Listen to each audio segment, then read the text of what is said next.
Shenandoah University is a big little university rising. With 22 Division III sports teams, over 200 areas of study, over 300 annual performances, an elite academic esports program, nationally ranked health professions programs, one of the biggest university presences on Broadway, immersive AR and VR learning programs, cybersecurity and computer science programs, and innovative undergrad and graduate programs. all at a place that cares for you. Shenandoah University is the big little university rising. Find out more at su.edu/rising.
Good evening, everyone. It is 10 o'clock p.m. EST over here at Shenandoah University, and we are live with Marvel Rivals action. We are in NECC playoffs in the second round up against the University of Illinois at Springfield. My name is Chase Newcomb, and I'm joined tonight by my co-commentator, Kenza. How you doing? I'm doing pretty good tonight. How are you? I'm doing great. I'm excited for the action tonight. Usually, I'm not behind the desk for Rivals as much anymore because I'm back behind the scenes with a pin in my ear coaching. Tonight, head coach Flames will be taking over and doing all of the coaching duties, and I'm back here on the desk with you. So I'm a little out of the action. I just came out of the rabbit hole, and I'm a little shell-shocked, but I'm really excited for the match tonight. I mean, come out, watch some good Rivals. That's always what I'm excited for. I'm back here all the time for the buzz down now. I've gotten pretty used to the desk. Yeah. We switched people out a lot, so it's a little jarring when I'm like, a new face is coming in, but I can't wait. Yeah, and you just finished a pretty hot season yourself. I'm still going, actually. Still going? Okay. I have 2 weeks of regular season left, and then I'm in my finals. Okay, exciting. Well, best of luck to you in the next couple of weeks as you continue on in the regular season over at CFGC. But we got NECC action ahead of us tonight, and the lobby is empty. No one over at the University of Springfield has taken the invitation yet, coming over to the lobby to see what we have going on. So, in the meantime, why don't we just see what's going on with the players and check on over there? I mean, yeah, this could be a tactic from either side. I like to say aura farming. Maybe they're not joining Aura farming. so they can aura farm Shenandoah, or maybe Shenandoah has everything set up perfectly to aura farm them, so we have a better chance. Yeah, I think that either way, whether it be before the match or during the match, they're going to realize that the aura is real. Speaking of aura, let's take a look over at that bracket and see what aura we're getting from that. This is obviously the playoff bracket for NECC Division 6, the division that we're in. So you'll see that Shenandoah started in that seed playing against University of Illinois State. Illinois State University last week. That was a 3-2 slobber knocker, Kenza. That was close. That was like to the wire. We were here till I don't even want to say early hours of the morning the next day fighting. It was like one of those anime fights where it's going on for multiple days against Illinois State. And now, not to be confused, this week we're fighting University of Illinois Springfield. And if we win this match, we'll play the winner of Seton Hill. Yeah, I mean, I got to, do the buzz down, and I got to kind of watch and recast over what was going on watching Shenandoah versus Illinois State.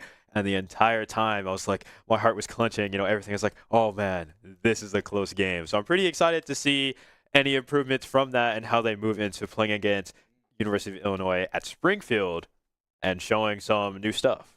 Well, I think anything will be better than the C9 that we saw last week on the push. I know that you saw the same thing. It was really unfortunate. They basically had University of Illinois, or Illinois State, dead to rights, right? We had them locked down on the map. And then, funny little thing, if you don't touch point, you can't really save point. So, ended up C9ing that point. And then there was another point later in that series where Shenandoah squad just was not on the same page. We got staggered a lot, wasn't able to come back. Going into tonight's match, I know that they talked a lot internally about being on the same page. I know that they've been here warming up a lot this evening to prep for the game, so I know that they're not going in cold. I like to say that the team is more of a manual car. They got to shift into gear. They can't just kick it immediately. So I think that they're as prepped as possible. I know that we just got out of meditation, doing a little chat in action in the back before we get into the series.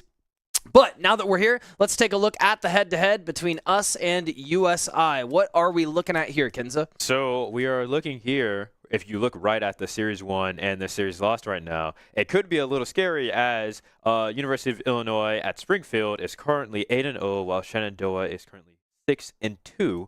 And then the series win percentage, of course, 8-0, 100% win percentage. And then Shenandoah down at 75, though their games won within a pretty good margin of Shenandoah at 20 and University of Illinois at 24. Games lost, Shenandoah at 9, University of Illinois at 3. And the game win percentage was Shenandoah University at 69% and University of Illinois at 89%.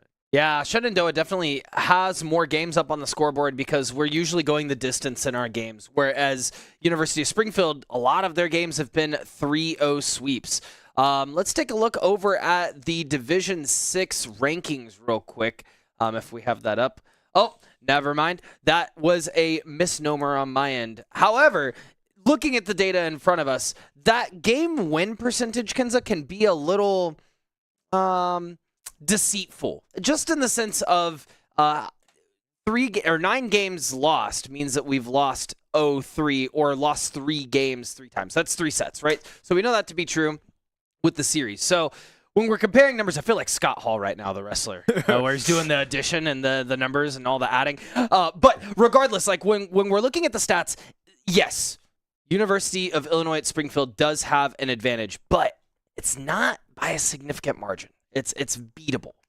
You know, I'm always in for the underdog story, and I love Shenandoah so much. So I am in here today rooting for them as much as I can. Of course, speaking for both teams. Yep. But at the end of the day, I'm rooting for Shenandoah. But going in, looking at University of Springfield's starting roster, we have Freya Crazy? Yep. Krayak Crazy. Krayak Crazy. Well, that's pretty cool. We have Damaged Lex, Drip Sanji, Graham, Mitanium, and Tianchi. Yep. And looking over at the Shenandoah roster, then next we have Captain Isaiah Scott, Robot Ninja, Ultra Lee, Doughboy, Bruh Jones, Kangaroo Feet, and Spook Pasito on the roster tonight. So that is, as you can count, 1, 2, 3, 4. Yeah, that is a roster of 7. There is a 6-person fielding at the beginning of the game. So we usually take that first game and make it a wild card, whoever we're throwing out. So I know who's going in tonight. No one else does, and we're going to keep it that way for now. No, I have no idea either. So I will be very surprised when it shows up to me, and I guess you will be sitting here and waiting of my reaction when we eventually see Shenandoah's starting roster into this first game. And while this doesn't necessarily give away the starting roster just because we have cameras all over the arena, let's throw it over to some of the players that are currently sitting down, warming up, getting ready for the match tonight. First, we're seeing Joe. That is the look of a killer. That is the look of someone who is ready, who's going to go in and give it his all. I love that. Or that's the look of a very tired college student. There's no A or B. Gwen is getting in their zen moment, excited. This is probably one of my favorite moments of the broadcast, is being able to actually see the players' reaction when we are getting ready for things, or after map pop-offs where we go back and we're seeing the claps in the air, the stomps, the all the jazz that they throw out. I mean, yeah, it's pretty fun to watch.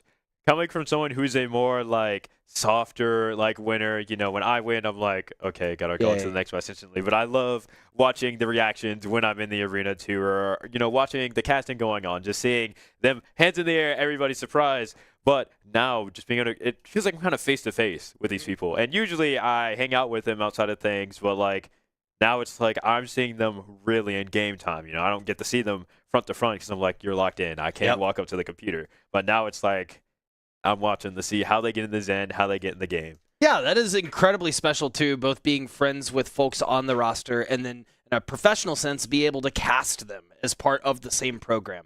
Really, really neat. I wish I got that experience in college, but I was too busy doing the stuff that like Ian is doing and like running the show and making it happen. So I feel myself very privileged to stand on the desk tonight and just watch as sort of a spectator in a sense, rather than be behind the scenes and necessarily need to analyze every little bit as a coach. Yeah, and I mean also it's just as someone who's friends with them and also as someone who, I wouldn't say entirely founded the Rivals team, but as one of the people who kept putting Rivals in every PC after it got deleted, it's very close to my heart to, cast my friends playing the game that we all loved from Drop and to see them competing in the game that we were like, yeah, there's definitely going to be an esport for this. Yeah. And, it's full circle just seeing them all go at it with their favorite characters, favorite Marvel characters, I hope they pull more X-Men in. I love X-Men. I was going to say, so is that the natural next step for you? Token coming out? You're going to jump on that? I'm pretty excited to play it. I'm full ready for Token to drop. I have to get readjusted to playing an anime fighter, so that's going to be fun. But, I'm ready for that. I'm really ready to see if Rivals will drop Cyclops already because I need him as soon as possible to drop. Underrated X-Men. People don't give Cyclops his flowers enough. He deserves it. A lot of the X-Men deserve it. You know what? I think instead of normal heroes, let's just turn this into the X-Men rivals. I'm for it. I like the team ups. I remember when the Fantastic Four all dropped like within weeks of each other in the game. I was like, let's go. That's exciting. Yes. So we are now in the lobby. Everyone is getting ready. Speaking of ready for more Rivals characters, we got a myriad of them in front of us. We got 12 and to be in fact. And we'll be going into the map 1. Now, as a reminder, NECC decided to sort of adopt the typical Overwatch format. So instead of sort of there being a pick ban or a designation for map 1, it is completely random. First map is entirely random. No, I did not know that, actually. Yep. Yep. So it definitely, when I say entirely random, it's still a control map. It's just a random control map. So it makes it a little bit even at the beginning of the series, kind of like in basketball. When you're throwing the ball up, you can jump up, do the tip-off, get it for your team in that way. So the first map, similar to a lot of other esports like Rocket League, it has a significant ability for you to see what the other team is going to do. It's kind of feeling out the other team, what they might throw out. So as the randomizer hits in game, what looks like our first map is going to be the Hellfire Gala in Krakoa. That is a very interesting map for us to go to. This is one that our team has seen time and time again this year. I'm eager to see how they play around it. Yeah, I mean, I just like the Krakoa map, so when I saw it, I was like, yay, Hellfire Gala. But, you know, going into this, there's definitely kind of a lot of thought going into this specific domination map, you know, given this is a map with more portals to teleport through, more ways to get closer to the center of the point from very interesting angles. I'm wondering how both teams will kind of, you know, deal with that situation of waiting for their enemy team to kind of come in randomly. Yeah, speaking of coming randomly, we already know exactly what we're banning. As you can see there at the top, with the, that is the new Lord icon, meaning that they have already gone beyond the update and maxed out the character. Drip Sanji will be banned off of the thing. This is by far this player's most played character, and going into the series, the Rivals team was like, there's no way we can let this fly. I mean, yeah. And that's just, you know, natural research stuff that just about anybody does. You know, I do it when I compete, just going in and seeing, you know, who they're going to play. And especially in the game with bans and counter picks, if you're able to take somebody off of a character that they put hundreds of hours into, that can easily change the rate of a battle. Yeah, especially as well in a fighting game when you're like researching how they're trying to get in or what they're trying to get a first touch off of or an initial combo. You know exactly what to block. And in games like Street Fighter and Tekken that have a lot of options, you can then play off of that. And what's fascinating about that is when I coach other esports, I actually bring in components of from when I coached fighting games back in my old university days of it is an instrument. You're playing an instrument, and you have to be so intentional on how you're practicing, how you're getting better. Because if you're just going in and kind of praying and going, you know, if I play the game, I'm going to get a lot better. Well, that's not a really good measure for improvement. I mean, yeah, but going into a game like Rivals to where you can ban characters out to then kind of force the enemy team into a different standpoint. You know, if you stake yourself on being like, you know, let's play this specific team up all the time and both of those characters get banned, then you're more likely to be left in a standpoint of, I have absolutely no idea what to do now. Yep. Because the thing I worked up on is gone. And that's why I like in Rivals the save function, right? So it's not just, you're not just banning a character, you're saving a character next. And so you go back and forth until eventually you have 3 characters banned on either side and 2 characters saved. So on our end, it looks like we saved the Spider-Man and Captain America. On their end, they saved the Cloak and Dagger and Namor. We anticipated that they'd probably go Namor going into the set. It's one of their most played characters. Sanji's second most played character is this Doctor Strange, so that was anticipated as well. So it seems like all the cards that are being played were cards that the Rivals roster had anticipated up to this point. We'll see if they're able to take this first round, maybe mitigate some of the damage that's going to get thrown. Yeah, and I mean, I saw kind of on the bans for that side, just seeing that Hello ban, you know, it's easily able to shut down a Namor with the fact that now he can't rift through your entire team with those squids after, you know, he starts taking people out. So that'll be really good for Shenandoah just in case, Namor goes on a streak, and at least it'll be harder for him to take out the entire team all at once. Yeah, at this level of play and, Platinum to Grandmaster level in this Division 6, a lot of it is utility and resource management. So when you have a Namor in the back line constantly throwing squids, if you're not looking as a team and you're not aware, you're going to have a bad time. You're just going to turn around and get absolutely pummeled. Ultra Lee here, trying to get in position around the back with the Spider-Man, and that's Gwyn going to be on the Angela. Let's see if they can get a target knocked down together. Yeah, I mean, we see the first elim in the game is Doughboy taking out that Storm up in the air with that jet fire. You'll love to see a support go in and get a pick for the team. The game, please? Okay, there we go. Had a quick pause, but, we caught up real fast. University of Illinois Springfield had a few more eliminations with Cracker Crazy going down, but right now the two teams just kind of going at it in the center of the point, trying to see who can get the first lock on it. Scrapping. Yeah, that's going to be Shenandoah. That's going to take 2 out. And an early ult, or that wasn't an ult, sorry, I thought that was the Spider-Man. An early flex from Robot Ninja will take another off point. They're going to push UIS off point and now take that initial tick. So this is important, Kenza, because this is a very momentous team. So when they're able to take maps, when they're able to push the advantage, it's easy in Rivals to keep that advantage up. I'll also say, to that point, this team's worked a lot this season on dislodging themselves in a disadvantaged state. So now that they have the advantage state, it's going to be a matter of maintaining it and holding this choke point.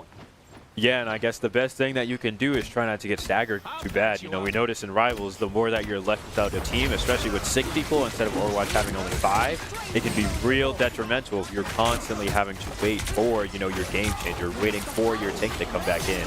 And we see Brudjo just barely able to escape Ultra League coming to get revived by Spookbasito. Yeah, Brudjo's had no business living that. It's going to be Robot Ninja with the Legendary in the middle. Pure Chaos is going to get sucked out of the side. Krayak Crazy is going down, and there is no Scarlet Witch ult in the middle of point. Instead, that's going to be the Rogue ult being popped by UIS, followed up by the Eye of Agamotto. Still, they're fighting off point, so Shenandoah still has control of point up to now. That's going to be the Strange diving deep in the back line and falling for it.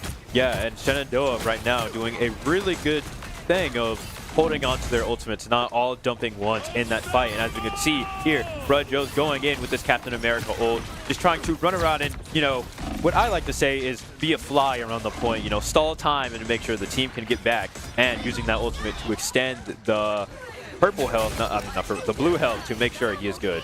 Oh my gosh, and what a coordinated retreat, Kenza. As soon as we saw Brudjo's back up, that's Gwyn diving in point, getting the ult out from Angela, and the follow-up from Ultra Lee with the Spider-Man ult is going to all but confirm this point for Shenandoah. They got to get a couple of small picks here, but you hear the Brudjo's Captain America ult going off in the middle of point. This is just all but finishing these last few characters will put Shenandoah in advantage going into the series. Yeah, fighting in overtime can truly, truly be the scariest thing. We see Ultra League go down, but once again saved by Spookbasito's Rocket Res Beacon, which has been putting in a lot of work every time it's come up and down, saving that dive through, bringing them back in. We see Gwen going in and just absolutely tearing through on this Angela, saying, I'm going to hold this point here, and I'm going to take these Icar axes out, and I'm going to slice you up. Yeah, those Angela Icar axes are crazy, and Gwen is just a menace with Angela. You said it was overtime on point. I would even go as far to say Spookbasito's Rocket was working overtime, trying to keep everyone alive with the res beacons, which is arguably one of the best utility tools in the game, if not the best utility tool in the game. So that's now 1-0. We're now going to go to another map in Krakoa in just a moment. But that first map looked pretty clean, Kenza. Yeah, I mean, from what I remember, is a pretty clean sweep. Shenandoah holding on to that domination point for the entire time, not letting UIS get any time on the point. And right now, currently flipping through these player cams, we see, maybe going into more chatting together, making sure everything is good, as we go into the second game of this domination match. Kenza, I played a lot of Overwatch back in the day. I'm sure you have as well. And I love in Rivals that you maintain your ult charge in between rounds. That's one of those unique features that's so cool about the game. Yeah, it's extremely unique, but also can be very scary. But also, like you said, with a lot of Overwatch players, a lot of their muscle memory is right when they take it is to pop their ult. And, you know, that can be a disaster if you definitely pop a support ult like a Luna ult right in the end. But going straight into the battle as Shenandoah is trying to get some quick picks. Doughboy, once again, taking one of the first eliminations within the game. Yeah, that's going to be the Emma falling immediately, and Legendary being popped from the top ropes like a Texas Roadhouse server, screaming at the top of their lungs, that's their catchphrase, is Legendary. So Robot Ninja doing the best that he can to keep them off of point, and it's doing its job. Already 12% in the back. Like I said, this is a momentous team, and this dive is just working on control. Yeah, and Shenandoah is doing a really good job, as what you said earlier, is fighting off the point, but being just close enough to where they need to run back and hold the team up there. They're able to. Getting into these fights off of point so that they can maintain progress without it being halted with the other team being on it can truly change a lot of things. You see Damaged Lex switching to this Deadpool, but I don't know how much it's doing right now. But it was an interesting switch. Yep, well, now we're seeing the Cloak and Dagger ult off on point for the side of UIS. Carpet Bomb going to hit all of point, allowing them an entrance in for now at least. We're going to see a pull from behind, almost like the Alaskan Bullworm pulling Patrick in that episode of SpongeBob. Ultra Lead trying to get the Cloak and Dagger off point, but they're going to recap, get back on point. And the beauty of dive is just knowing when to cut your losses. Shenandoah going to go ahead and back up and re-engage, because if you're seeing what I'm seeing, those are more check marks than my taxes this past year. Yeah, Shenandoah has got now down to 4 ults with 1 ult actively going through, and that can change the entire team. But Robot Ninja being taken out by Squid, we see Ultra League back on this very lethal Spider-Man, trying to get a few picks with the ultimate, but not able to get it. Doughboy going in, swallowing with the ult, seeing what he can pull off for the team. Yeah, those are 3 picks on the side of 3 deaths on the side of UIS. Shenandoah pretty much all but capped this point, just gotta get that stagger off. And that's incredibly important here, Kenza, because now Tianchi has got to wait another 5 seconds. And like you were saying earlier, where we don't want to be caught on the back foot, we're now putting UIS on the back foot, getting back to this point. You know, they've gotten 40% on the board so far, but at 62 and climbing, Shenandoah is showing that they're going nowhere.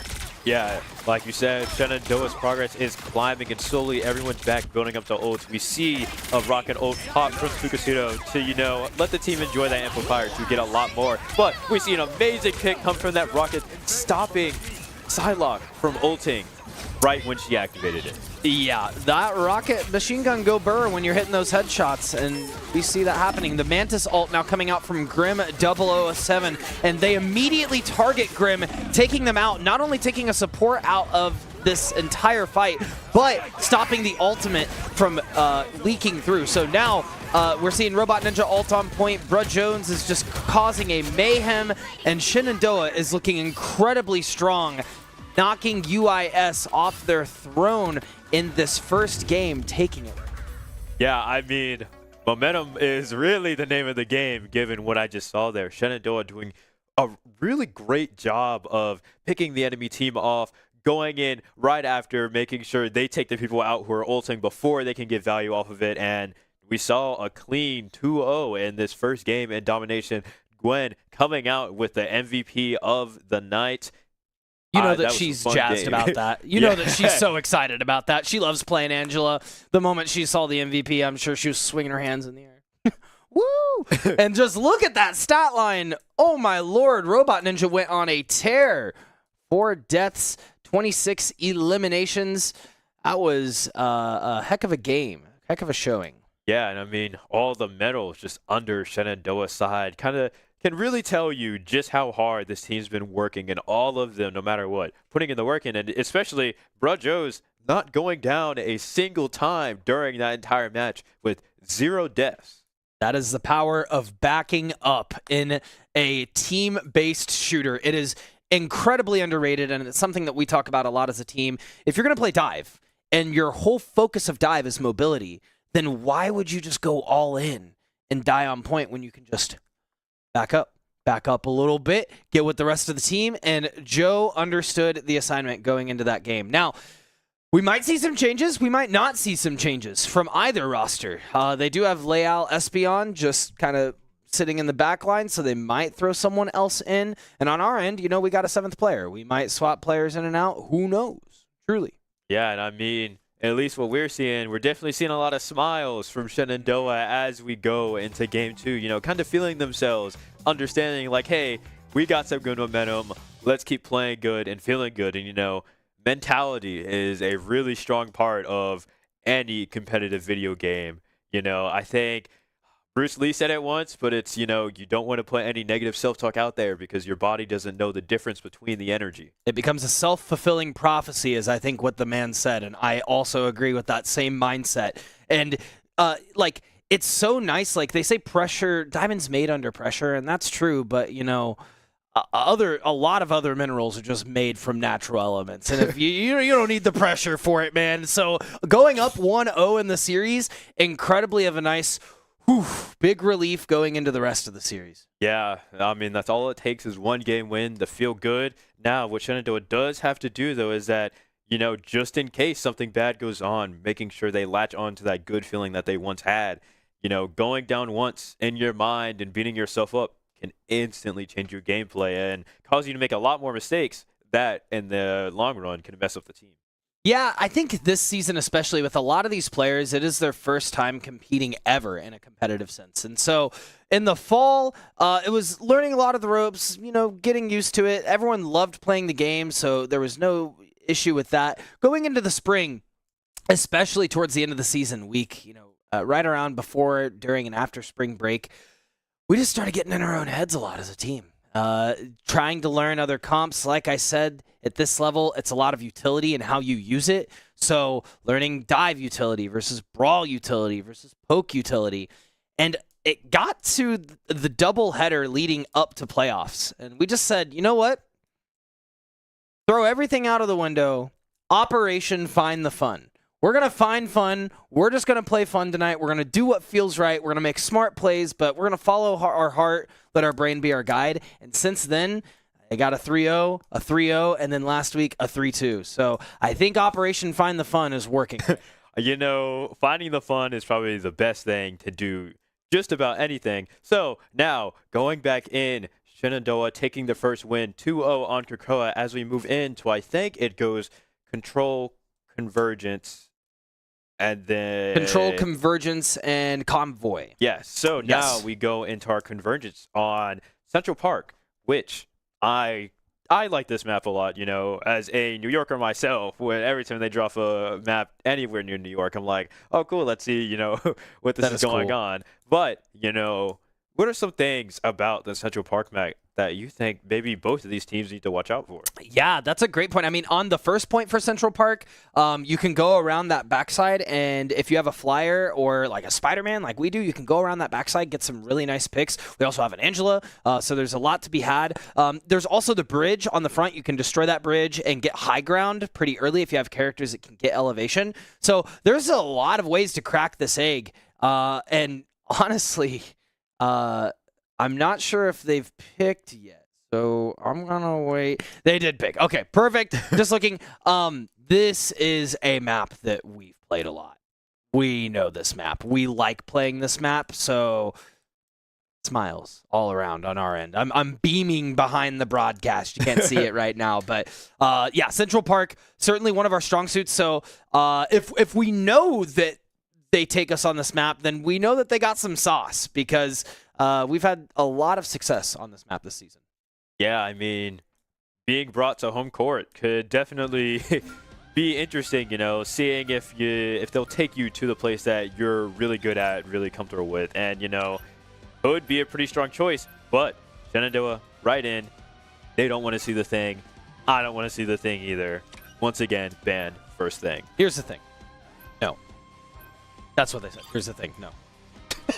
I agree. No, I completely agree. I am curious if we see alternative second bans, or if they're just gonna, maybe they put them on an awkward footing. They ban the Strange next. It looks like UIS is gonna save the Cloak and Dagger first. Maybe the Namor gets banned next. They don't want to see the Angela, so Gwen is gonna be off that Angela.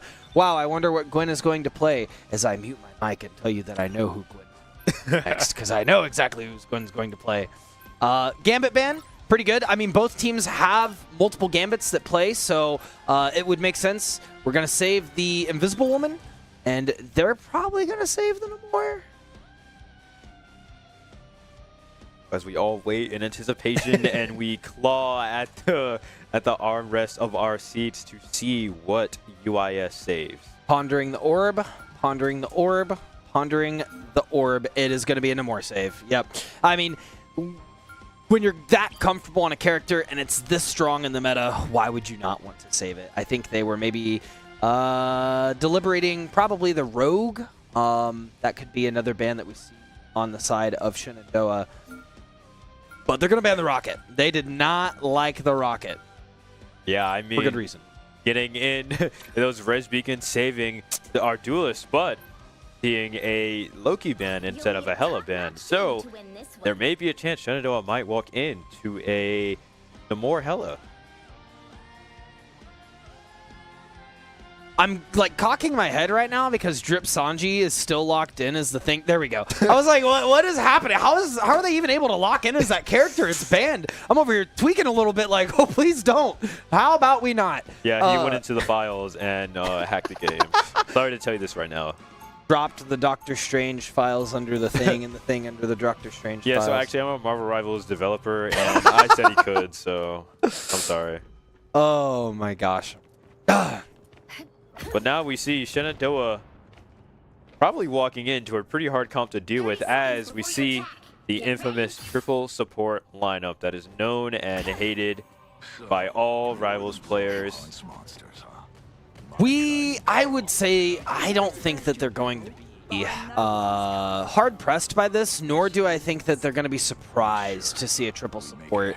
This has been a very common comp when you find yourself on the back foot to kind of just gut check the enemy team and see if they can handle it or not. So it's really going to come down to whether or not the Shenandoah roster can find the picks. It'll also come down to whether or not we have the sustain, because as you're going to see in the series, Spook Pasito on this Deadpool is a menace. Look at the ult charge. You're going to see that they're going to get ult in probably the next 10 seconds by the time I'm talking, and they're going to pop it before anyone on the other team even has 50% ult charge. As I finish that sentence, Spook Pasito has ult.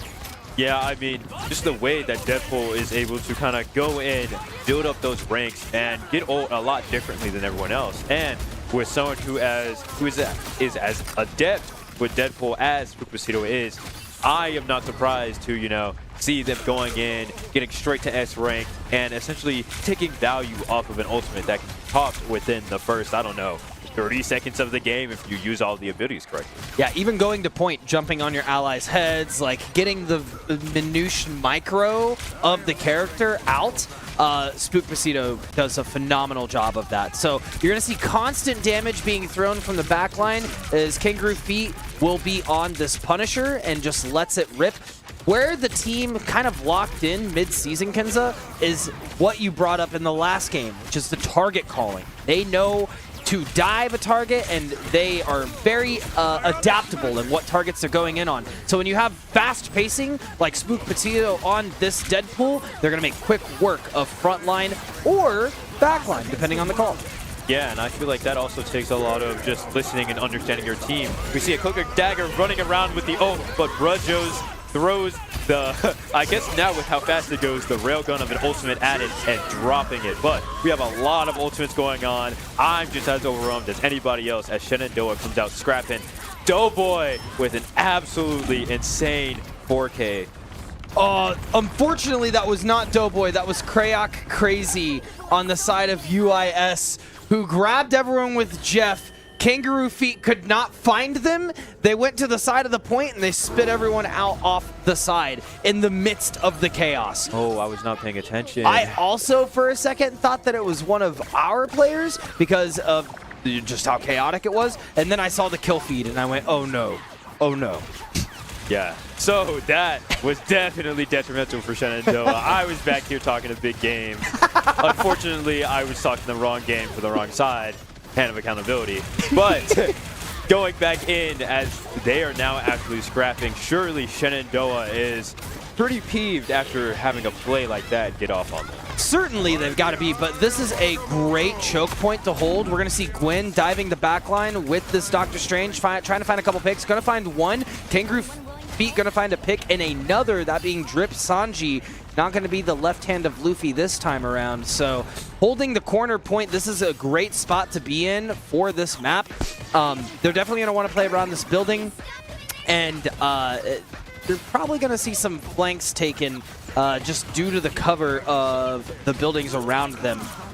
We'll see how well they play into this Rogue who's just going to dive them. Yeah, I mean, when not dealt with correctly, Rogue could be a real big issue for a lot of players, especially with her ability to steal an ultimate and take abilities. But we see Springfield going in, getting the jackpot, with Kangaroo Feet following up with this punish roll, trying to see any picks that can be getting for Shenandoah. There's one on the Rogue. That was a great job of spacing the rest of the team off the Rogue, cutting off support so that the Rogue died, even though that they were ulting the backline. Now with the team separated and Shenandoah finding the pick, they're going to push the momentum and find another 3 picks. That's going to be a complete reset from UIS. However, UIS looking at ult charge, looking to be in a good spot, right? They got 4 online. Shenandoah has 2, 3rd and 4th coming up soon.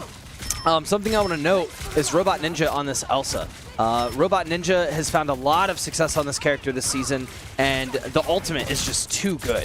There's a lot of setup, both in this team and setup period, that you can have in the game for a lot of ultimates and combo. Yeah, and as we see, Robot Ninja kind of running in, trying to force them off of the Luna ult. Probably not seeing able to get that, but Shenandoah scared of the Jeff ult as before, so Brujos goes up in the air and once again throws the Meteor Amp down to take out the support, knock UIS down for another one. It was either George W. Bush or J. Cole that said, "Fool me one time, fame on you. Fool me twice, you can't get fooled again." I mean, yeah, they showed us that, going right into countering that Jeff ult and making sure that they do not deal with a 4K 2 times in a row. Yeah, and the economy, while it's not great out of game, in game is bussin' right now. We got multiple ultimates popped for the side of Shenandoah and ults waiting in reserve just in case. As I say that, the Eye of Agamotto will freeze time in the middle of the battlefield, and Robot Ninja going to capitalize on that moment. Damage unrelenting from Shenandoah, and with 1 minute left on the clock, UIS has got to find a solution now. Yeah, Shenandoah has been doing a really great job of just holding UIS down in this choke point, really providing this strong defense and making sure that UIS is not able to capitalize on absolutely anything, even when Shenandoah is taking out and having to deal with a lot of these stagger deaths, just keeping it pushing and waiting for the right times to switch out with certain team members, throw the ults, and doing absolutely amazing jobs of just target calling. We see Robot Ninja going in and getting 2 good picks with that ultimate out. That was clockwork from Robot Ninja. If you play that VOD back, that was right at 30 seconds. Robot Ninja did that. Ninja did that right at 30 seconds, knowing that they were going to be staggered, they were going to have to regroup, and now they are pressed to get to point in time. Yeah, and right now, you know, the last 10 seconds, we might see a very daring push from UIS as they only have this time left as we move into overtime to keep pushing the point, and they would need to go to pass a lot of distance to get to where they need. Yeah, they got to keep Brujos up for now as well with the Magneto ultimate online. We're also going to see Spookpacito go in. Jackpot is here, and the money is to be had. Releasing the Globtrox, followed up by Eye of Agamotto, is going to put Shenandoah on the back foot. Most of the team will fall. Gwen able to get a quick pick just there at the end, but UIS has to stay on point in order to remain in this game, and Shenandoah still has a couple of ultimates in the back pocket. So will they get to point in time? Yeah, and we see Doughboy going right in to battle this Luna, almost taking it, but the rest of the team comes out and stops the pick from happening. Oh, I would have loved to see a push instead of a pull there as the team was showing up, but we are going to see a Magneto ultimate come out. That's a 2-sided pick now. Kangaroo Feet will fall to Grim, but my lord, it is a scrap on point, and it is near even, Kenza. Yeah, Shenandoah really come out to fight. Gwen still holding on to this strange ult, probably waiting for the perfect time to catch a team off guard. There's slowly but surely no time left within this overtime. If UIS gets staggered out again, just like that, that could be the end of this match as they now come in with their own strange portal to deal with Shenandoah. And the Agamotto eye will come out a little bit late, unfortunately, on point. We're going to find a couple of picks. Magneto ultimate coming through. Gwen staying alive, still staying on point, trying to stay up. That's now Doughboy making their way back, going to try to keep Gwen up. Unfortunately, going to fall. Doughboy now has to stop with 2.2 meters left. Is the rest of the team going to make it back for the push? It looks like they're not. And we can take a breath. That is one of the scariest parts of Rivals. Because that last push, the quick switches to Strange if you don't have the Strange yet, dropping the portal in, coming in, essentially ulting with everything to the wall and just hoping you can get the picks to do it and hoping the enemy team just steps off so you can get the quick take. Yeah, that fight those fights were really messy, Kenza. Shenandoah is having a hard time prioritizing and sticking to a target to pick. The unrelenting damage on both sides, it seems that UIS is starting to find a model that's working because they're making their headway in this map now, still with 45 seconds left on the clock. They've turned this corner and now they're coming up these stairs. Yeah, but Robot Ninja here kind of playing with this Elsa, having the ultimate, seeming like he's standing close to that edge, maybe trying to get an easy Glartrox kill on the rest of the team. But Shenandoah getting pushed back into the hallway choke point as we see Kangaroo Feed geared for this. Robot Ninja going out with this Glartrox, trying to see if any picks we have for Shenandoah, but the Luna ult coming out instantly. Doughboy coming out with the invisible boundary. Agamotto, everybody's ulting here. It is a bargain sale for Marvel Rivals ults, guys. It absolutely is, and now the Squirrel Stampede will finalize things. There's no more ults on the board for now. I take that back. Gwen has Agamotto again. This could be the game changer, getting in position with the rest of the team. Looks like they're not going to pop it in time. Robot Ninja swapping over to this Iron Man, but it's uncertain as to whether or not they're even going to be able to touch with 2-1. They're going to make it just in time, but not enough to group up and hold a hold there. Oh, that was a messy end to defense. However, they held them up to the time. Yeah, so that'll be really good. So now Shenandoah essentially has the maximum time needed to take that convergence point all the way down, and at the same time, usually if somebody takes the point really, really fast, then you are kind of left like, oh no, what's going to happen? Because if they were to all move that point in about a minute, that's all the time Shenandoah gets. And it can be really scary when that overtime hits and you're not even at the first stop yet. Oh, yeah. And sometimes teams just work better under that overtime clock being on the board. And it seems like UIS kind of drug their feet in this first push, but once they got around that initial corner after taking the first point, leading into Dracula's castle, they had they saw much better success in taking these fights, pushing the advantage. UIS, sometimes when we said how Shenandoah is good at dislodging, it looks like UIS taking a note out of that book as well, because they were swapping characters like crazy there for a second, trying to throw things at the wall and see what worked. And the Squirrel Girl found more value than I think Shenandoah anticipated. So quick swap to the Iron Man. Robot Ninja said this could do it, but a little bit too late. Yeah, finding the right time in the switch is also scary, especially with Rivals and probably Overwatch 2. A lot of people wait until they use their ultimate. Otherwise, you don't get as much value when you switch because you lose your ult. A lot of people will sit there, wait, get ultimate, and then will switch and move on. But maybe sometimes that's just too late, and you have to switch earlier and sacrifice the ultimate. It is a lot of hard, nitpicky choices when it comes to figuring out when you want to switch characters, or if you should ult now or if you should save ult for later. And I'm pretty willing to see if Shenandoah takes a bit more of that out, deciding when should I switch, should I save ult, should I do ult, should I ult right now. Yeah, and there are a lot of characters that have differing ult charges, like Squirrel Girl you can see now, and we were talking about Spook Facito before on the Deadpool. There's just some characters in the game that have a lot of ult charge. What is this reticle I'm looking at right now? We are seeing a very, very large reticle, but sometimes people tailor it to the character, some people like other things. Rivals already has a lot of visual clutter, especially with all of the cool outfits, all of the cool visual effects, you know, the fire going on in the middle of this, the point right now.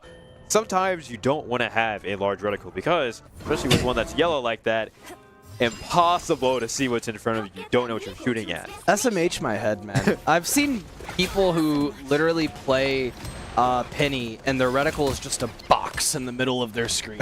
Like, what? Why do you do this to yourself? Aren't you playing this game to have fun? You just not want to see? I don't know. Hey, beauty is in the eyes of the beholder, and sometimes they're blind.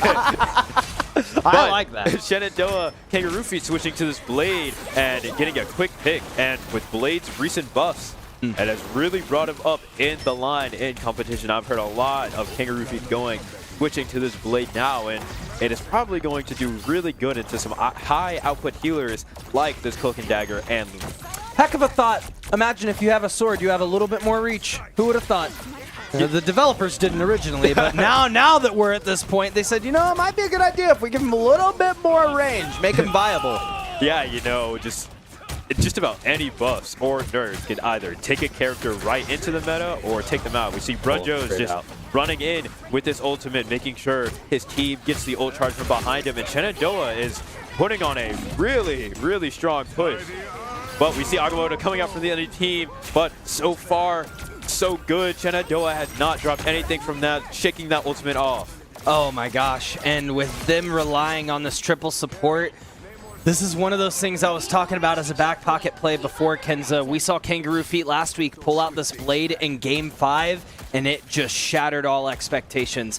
In a game like Rivals, having anti-heal is so invaluable. And right now on our roster, we have two of the characters that have some of the most anti-heal, right? The Doctor Strange and the Blade. The Blade ultimate pairing well with an Eye of Agamotto or with a Robot Ninja Puller, Spook Pasito stun/freeze. I think this could be exactly the dislodge that they needed going in. Now as well, Brunjo's has someone to pair with. Oh, wait. Eye of Agamotto comes through, and immediately we're going to see the Luna Snow All in retaliation as UIS holds the top of this point. But that's now Robot Ninja with a massive, again, he's hitting the backline. The Blade's gonna ult as well. There's a fourth one, and they are on a tear, Kenza. Shenandoah is angry. I mean, if anything happens here, they still have 4 minutes. Robot Ninja holding on to this ultimate, hitting the Cloak and Dagger, saying, the fun's not over yet. I'm going to get you in the very end, collect that ultimate. That was an absolutely insane play. Shenandoah coming out, scrapping, claws out, as Wolverine would say, just running straight through UIS, having all the time needed, pulling it right back into sudden death. Yeah, that hurt so bad it broke my ankles watching. My lord, that was some crazy charges from Robot Ninja in that final point. When you get Bucky online and you're able to hit those ults consistently, you're just going to see that as a result. And I love how Robot Ninja is more patient now than what they were at the beginning of this season. What I mean by that is, the beginning of the season, you would see them try to use the Bucky ult to initiate a fight, or maybe get a quick pick at the beginning of the fight. Now, Robot Ninja, which Robot Ninja will still do that sometimes, but has the cognizance to wait, say they got 2 support ults, they got 2 tank ults. I'm going to let all of that rip, and then when they think we have nothing left in the tank, that's when I'm going to Bucky ult. They have nothing to defend from, and when they're coming out of spawn one by one at the end, just trying to touch point, that is the best time to Bucky ult. You're just going to catch them one by one. Yeah, I mean, plays like that is more than enough to send us at the desk right now reeling in anticipation and excitement, and we are watching some real matches, you know, late at night, seeing some exciting rivals. Shenandoah shaking off the late hours of the day and just going right in and putting on an absolute show for us as we move now into the sudden death round. Both teams now only have a minute to do what they need to do, and Shenandoah getting an early pick on their tank. Robot Ninja switching to this Hela, getting this hit scan in going, taking out the Punisher turret. We are seeing some insane defense paired with pressure today for Shenandoah. Yeah, since UIS was right on time, Kenza, they only have 1 minute. We have 5 on the clock. 5 minutes to make this push. But if they capture point, they will still not have any time left on the clock. They'll have to push it in overtime. So we'll see if they even get that far. If Shenandoah is able to hold this point entirely, they're going to be in a really, really good position. You can see that Dr. Strange drip Sanji on the side of UIS trying to get in, maybe get a quick pick or die immediately so they can teleport back to point. That's going to be Gwyn and Robot Ninja taking out the DPS in the tank line of UIS, not trying to get them any time to Doctor Strange portal in, and they won't, Kenza. They do not get 1 tick on the point, which means our win condition is set. All Shenandoah has to do is get a quick cap. You know, all they have to do is put their feet on the point, stand there unopposed, and that'll be the game. And like you said, they've got a lot of time, and that is invaluable in a game like Rivals, especially within competitive. Having all the time you need to think, die and come back, switch up your game plan, that changes everything. You know, only having a minute, a quick switch could ruin the game. You could be out for too long to help your team, but Shenandoah can kind of be a little bit more lax, you know, take a breath. You know, they're not fighting against a minute of time left. They're fighting for 5 minutes to stand on the point for 30 seconds. And this is one of those situations to that point, though, where maybe you just build ult charge. You just build ult. When you get 6, you bait one out on their end, and then you just go. Oh, Rip Sanji going to... I don't think that was intentional. And that is a portal wasted. 170 seconds when Shenandoah doesn't have to be on the point for longer than a minute. That is terrifying. Kenza, I love breakfast, but I hate egg on my face, and I hate seeing people with egg on their face, too. That is unfortunate. I mean, as someone who's rooting for Shenandoah, I was pretty happy to see that happen, because now all my cool and fun friends get to walk in and just kind of tear up and do what they want. And I am so excited to see, you know, Brudjo's going in, being that fly on the wall. You know, I wish I could be in a fly on the PC, seeing what they're saying to each other right now, because Robot Ninja going in, getting a pick already on this Bucky. They don't care about building ult charge. They are taking them out and running them down. There's another pick now on Krayak. Crazy damaged Lex getting exceptionally low. Not going to fall quite yet, but that's the Cloak and Dagger on the other side. Mitanium now falling. And while prices are up and the economy is rough right now, Kenza, this is Shenandoah opening the fridge and showing us their sauce, because the mix is real. 2-0 in the series, and we could see a quick sweep. See the janitors outside waiting right now, but we got to hold them back there. Shenandoah, you know, probably once again, all smiles, all happy. That was just an insane play. Going in, taking the point as fast as possible, pushing into the sudden death scenario to where they had enough time to where I could have ran all the way back to my room and ran back, and they could have still been just waiting to take the point with all of their ults. Just insane playing. As we can currently see, they are happy. Spookpacito happy. Doughboy happy. Every single one of them, even if they think they aren't showing emotion, I know all of those faces. You are nonchalant, Ultra. I see you. You are ecstatic from that win. Yeah, they definitely are. I love Sean's energy sometimes, Spookpacito. As soon as we cut over to him, we saw him shaking his hands and clapping very excitedly. You know, everyone is just excited. And Sean loves playing the Deadpool. So being able to play the Deadpool and feel empowered by his team to play it when it's, you know, it's arguably meta. Some people would say he's incredibly meta. Other people would say he's not meta at all. I think he's a very polarizing character, but we love to see, to that point, all the smiles across the roster. And now Captain Robot Ninja really locking it down, making sure they know what's happening. Yeah, and I mean, just by his facial reactions and the way he's talking, you know, I spend a lot of my time highly focused on the human brain, on the mind, why people do what they do, act what they act, the way they say it, as I do major in psychology. And it's just really amazing to kind of watch it all play out after they do something, you know. Coming out to compete in a game you love is terrifying, but when you do good, all you can do is smile. And Shenandoah just really showing that off right here. Man, you took FGC seriously to study psychology. You were like showing up at events and being like, okay, yeah, I see you. I know who you mean. You're locked in. Yeah, I mean, I try to put together everything I'm in all into one. My brain is in like 5 different topics all together all at once.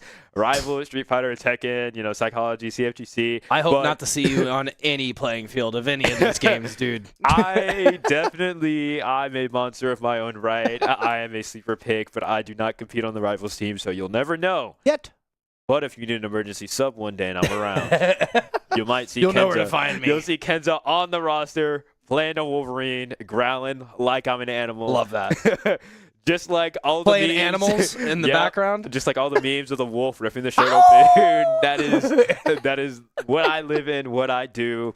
And I'm ecstatic to go into more Rivals games. My heart is pumping. Like, I'm out there on a PC, on a setup, doing my best in the game I love. And, this is real. Playing in bracket like this, if you could take it fast, take it and run. Oh, yeah. Don't give any breathing room when you can. You got to have some insane confidence to let them get any game in the series, especially in playoff territory. I mean, this is a lose and you're done situation for the season. Some of these teams won't even make nationals. NECC has changed the point structure a lot over the years, and this year it's a culmination of points. So they're going to look across Division 6, and they're going to invite all of the top-performing teams from fall and spring. We made it to the first round of playoffs last year, had an exceptional regular season, but I don't think all is certain now. We might be on the chopping block for nationals. So doing well in spring playoffs will all but secure the ticket for the Marvel Rivals team in nationals playoffs, which I might take a time to just explain while we have a moment. So we have our regular season matches and the playoff season where we play against everyone sort of in our 2 division pools for the Great Lakes division. The way that Nationals works is we compete against all of the other teams within the division at large, and we compete for that championship within the division for our national champions, and that's a point structure across fall and spring. So it's kind of like your championship at the very end of the year that you're competing in. So not all teams are invited to that.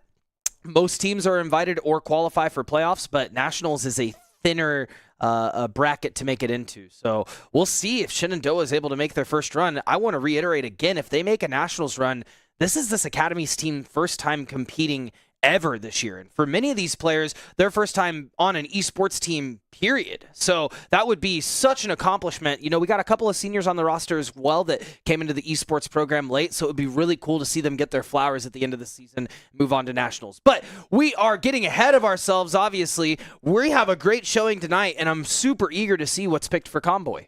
I am also pretty eager, as some of these Convoy maps are not as fun as the other ones, and especially as someone who comes in here and plays Rivals sometimes as much as I can on my own personal comp grind in the game with all of my friends who compete now. Some of these Convoy maps, last I heard from good old Guang is GG. Good old Guang is, yes, Shinshibuya was added. Thankfully, they hopefully do not have to deal with that, but they have the chance of being on Arako or the new map, Museum of Contemplation, which is a really weird map with its own weird convoy proportions, as when they get in the end, it turns into the little party boat, and that is a terrible one to get back capped and C9'd off of, because it's essentially in this really tiny box, and you could be right next to it and not in the box, and you could lose. Yeah, no, I was going to say that is the oddest part of Museum of Contemplation for me, is the payload, not just in the second half, but in the first half as well. The bus acts as an object. So say, for instance, there's a strange doing Eye of Agamotto onto you. You could go onto the other side of the payload and crouch, and it won't hit you, because it acts as a wall. So it's a pretty crazy map and how you can play around the payload. Truthfully, I would be down to see more payload-esque maps that have a wonky or unique payload, because that's the thing that you're pushing until the end of the map. And I know that original Overwatch kind of did that with some of their maps too, where the payload was a little bit wonky. There were some payloads where You could hide on one side of the payload, so it would be cool to see that. But looking at the maps, we got Araco, we got Empire of Eternal Night, which is Midtown. We got Spider Islands, Tokyo 99. We got Yggdrasil Path, or we got Museum of Contemplation for Convoy. My personal favorite to watch as a spectator is probably Spider Islands, Tokyo 99. I think that just being a map that's been out since early beta, it's one that everyone knows. It's your King's Row of Marvel rivals. Yeah. Everyone just knows it. But Museum of Contemplation has some goof. And I'm very much a stylistic player and spectator myself, so I like goof in my games. I wouldn't say I'm very straightforward. I have to start dealing with a lot of goof when I play Tekken because of the fact that we deal with a lot of random floor booms and wall booms and all love of this. Yoshimitsu. I play against one this week, but we have to deal with a lot of stuff, and just a slight change in what you're used to could change the way you play. Getting caught off guard in a new map is terrifying. One of the biggest things, as we see with Dive, is knowing exactly where every health pack is and where you need to run to. And with a new map, and if you haven't spent enough time on it, you could get caught lacking in a room and the whole team can walk in on you and you haven't found that health pack yet, and that could be over for you. I've seen people in the modding community, the Backrooms trailer came out yesterday, and I've seen people mod the first half of Museum of Contemplation to all be the same color, so it looks like the Backrooms. It's actually terrifying, like low-key terrifying. Yeah, so I think that it could be really cool because it is a new map. I would probably anticipate that the other team is going to go something that they've scrimmed or that they feel comfortable on, but truly, I mean, all cards are on the table with it being a 2-0 series and their backs up against the wall. They might go for a wild card pick. Yeah, and, that wild card pick, like I was saying, that could get you a real easy win. Run in, play a bunch of characters they have not seen you play ever before, run it on a new map. Essentially, what I like to say a lot of the time, just start forehead bashing, playing without regard. That causes people to lose. I lose a lot of games that way too, when someone goes from playing like a human being to slamming their forehead into their setup, and all of a sudden I'm losing. And that happens in Rivals too, to where we see a full team just switch into what they want, run in and do 4 DPS, 1 healer, and whatever that last person wants to do. And that could be literally a game plan that somebody has, just here's everything. How you deal with it? The esports equivalent of the drunken fist. Yeah. You can't predict what I'm doing if there's nothing going on up here and I don't know what I'm doing. Yeah. I'm just throwing it out there. Yeah, eager to see. Certainly they took a timeout. We don't blame them for taking a timeout. You get them. You should use them. In esports, it makes sense. Sometimes you got to reset that mental. Like you're saying, it is a mental game. And unlike a lot, I'm sure in psychology you do a lot of comparing esports to traditional sports, and in traditional sports, you're given, and we talk about this in the program, but you're given a foundation, right? You have t-ball going into middle school baseball, going into high school baseball, going into college baseball. In esports, you have playing at mom's house, maybe playing for a high school team or going to locals, and then maybe you play for a collegiate team or you make it pro, and all of that is maybe. Right, it's not a guaranteed. But let's go ahead and take a look at the stats from Game 2. What are we seeing here, Kenza? We are, especially from Shenandoah's side, seeing a lot of big numbers, especially in the final hits portion. You see Robot Ninja with a whopping 19 final hits, moving the Kangaroo Feet was 10. Doughboy getting 5. Bruh Joe's 10 final hits. Spookposito 4 final hits. Gwenson also 14 final hits. We see that the team really, really likes to make sure that the people that can secure those kills, secure them, and that our support players are still getting worthwhile picks during the matches, which can also turn the tide if you're able to send a support out that can quickly finish somebody off. Now, moving to UIS's side, we see Kriaka Crazy, 10 final hits, Damage Lex getting 6, Drip Sanji on 5, Grem also with 5, the Cloak and Dagger having 0, and Tianchi having 4. Just looking between the two different teams and their final hits kind of already tells you how that match went. and how things might go in the future, Being on a support and not taking a kill in sometimes can really change things. Yeah, it means, and in fighting games, I'm sure you think about this as well. It's like being proactive versus being reactive, right? We're seeing a lot of proactivity from the Shenandoah roster, but we're not seeing a lot of proactivity from UIS. It's a lot of them being caught on the back foot, losing that support pick early. We're very blessed in our roster. I make the joke that we have 6 DPS players. They play different roles, but they're all DPS players. We even saw Rose on one of those maps, Doughboy on one of those maps as they were trying to catch the Luna out, and I saw them rubbing their hands together behind the keyboard going like the Grinch with the curling smile. It didn't work out in that instance, but they smell blood in the water. They're all a bunch of Jeffs, man. Speaking of maps, it looks like we're going to Yggdrasil Path. This map annoys me a lot. Me too. I was also not hoping for this map. This map has a lot of really bad spaces to get caught in, and a lot of spots to where one ultimate could take out your entire team, and you won't even notice until it happens. And one very unfortunate hallway next to the finish of a stop for the convoy, for that payload. It's really terrifying. There is a lot of good rooms to hide in while playing certain dive characters, as someone who plays Wolverine and also Magic. I've sat in rooms and I've stalked the team. If you've seen the memes of the insane Magic players who sit there and it's voices in their head, that's kind of what happens. You just play all the Midnight Suns characters? Not Midnight Suns. X-Men. Okay, X-Men. I guess they're both X-Men too. Yes. I mean, Wolverine, he's like an X-Men, but he's like excommunicado a lot of the time. If you're against X-Men and mutants, then you can leave the desk. And I'm not. Okay, listen, I'm not against it. I'm not against it. They just both serve on 2 of the same teams. You sound a lot like Wanda Maximoff. I think the next thing you're going to say is no more mutants. And I would rather you not say that. Great storyline. Right? Can we talk about the fact that we got Hellfire Gala in Season 2 of this game? Actual goated story in Marvel Universe. That's crazy that we got that in Season 2 of Rivals. And then they said, you know what? We're going to do one up. We're going to give you the Null map and the Null characters as well. And with Clintar, it just blew my mind that they were just willing to throw that out Season 2 of the game. Yeah, I mean, good old Guang going in. But seeing the very first ban, I am crying real tears for Ultra Lee as that Spider-Man is taken out. You know what? They told him it's time to take the mask off. It is.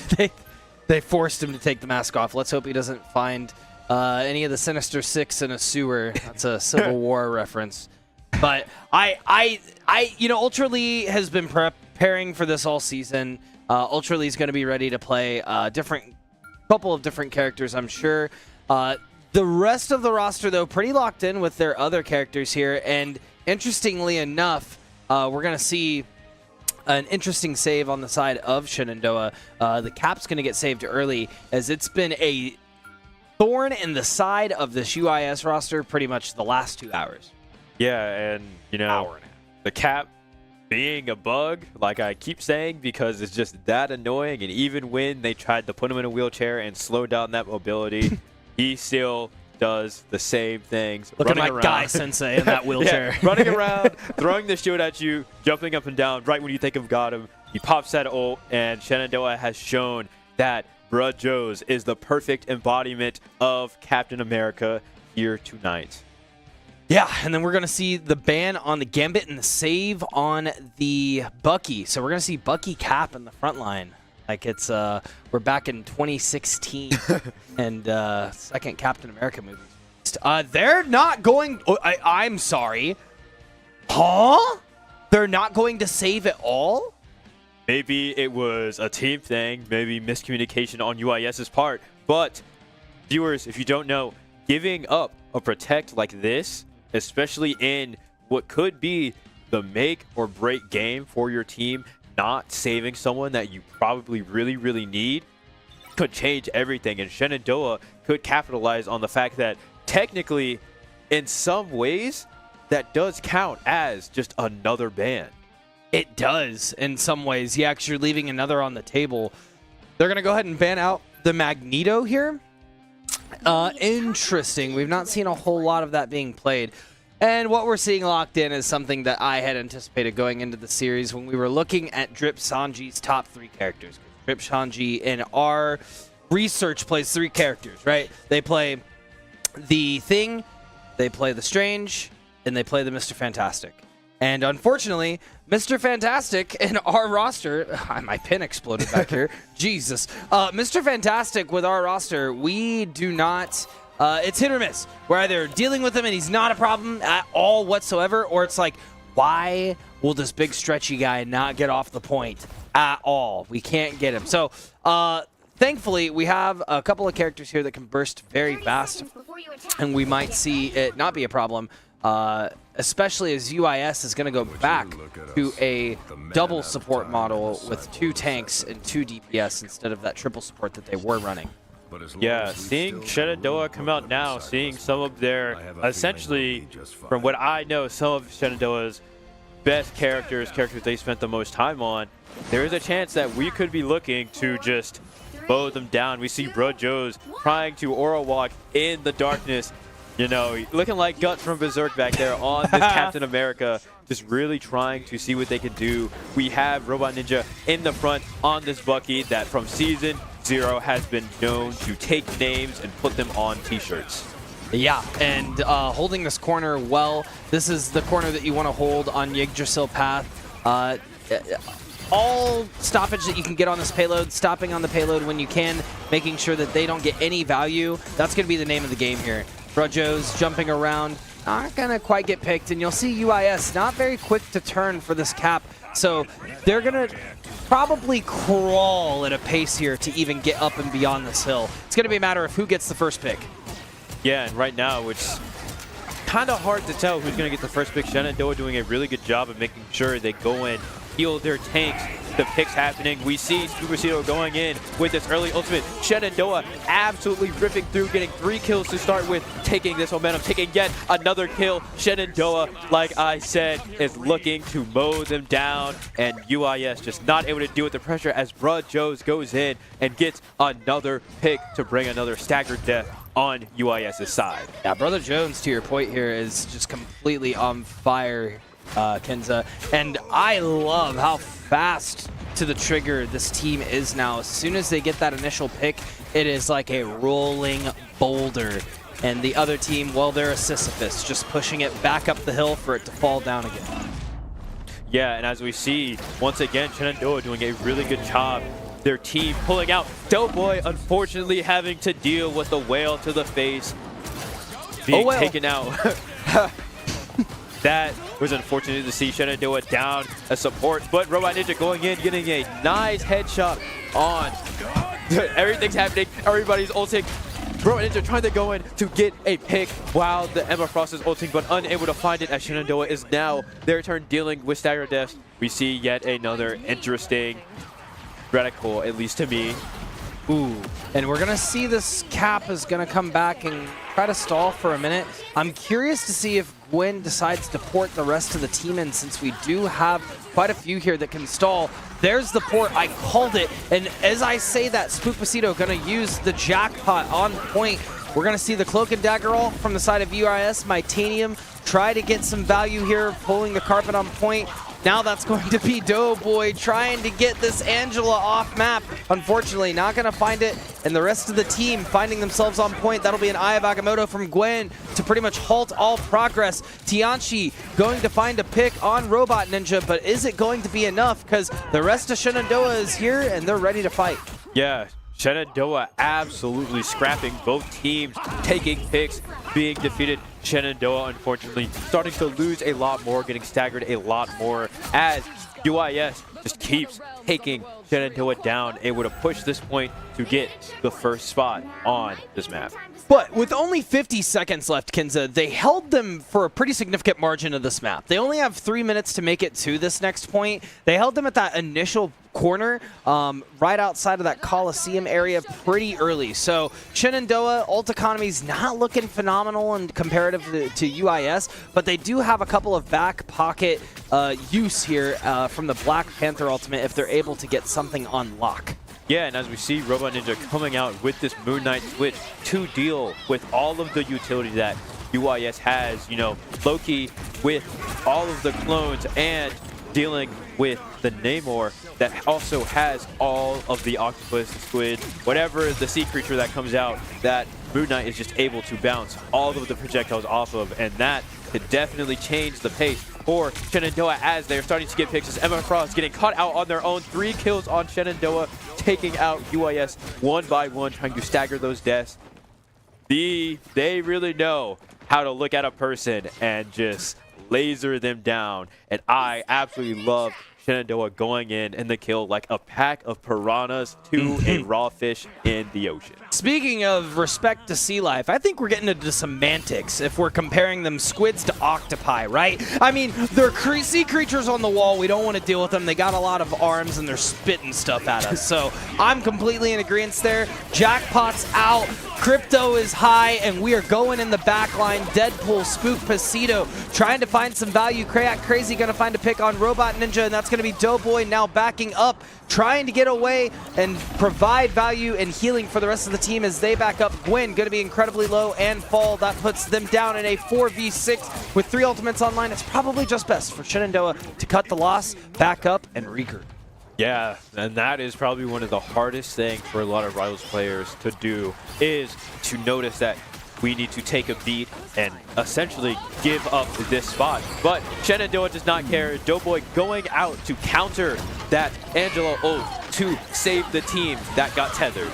Yeah, Doughboy getting everyone back and then trying to throw them back onto point. That's going to be Grim finding the pick on Ultra Lee, but that doesn't mean that all things are grim as the players push their way through, get to point. That's going to be Gwen trying to stay alive. Spook Pasito coming in, trying to keep them up on point. Cap's going to assemble, holding it down. Mitanium will fall. That means that they have only one support to keep the rest of them up, and Drip Sanji's going to take out Robot Ninja to leave Jones by themselves. Ultra Lee going in with a massive ultimate on this Black Panther, trying to find the value. Unfortunately not there, but Spook Pasito is now in next. And at this point, it seems that they're just trying to get to point to get this stagger off. But wait a second. The massive Eye of Agamotto in the middle of point, Kinza. This might be what they needed.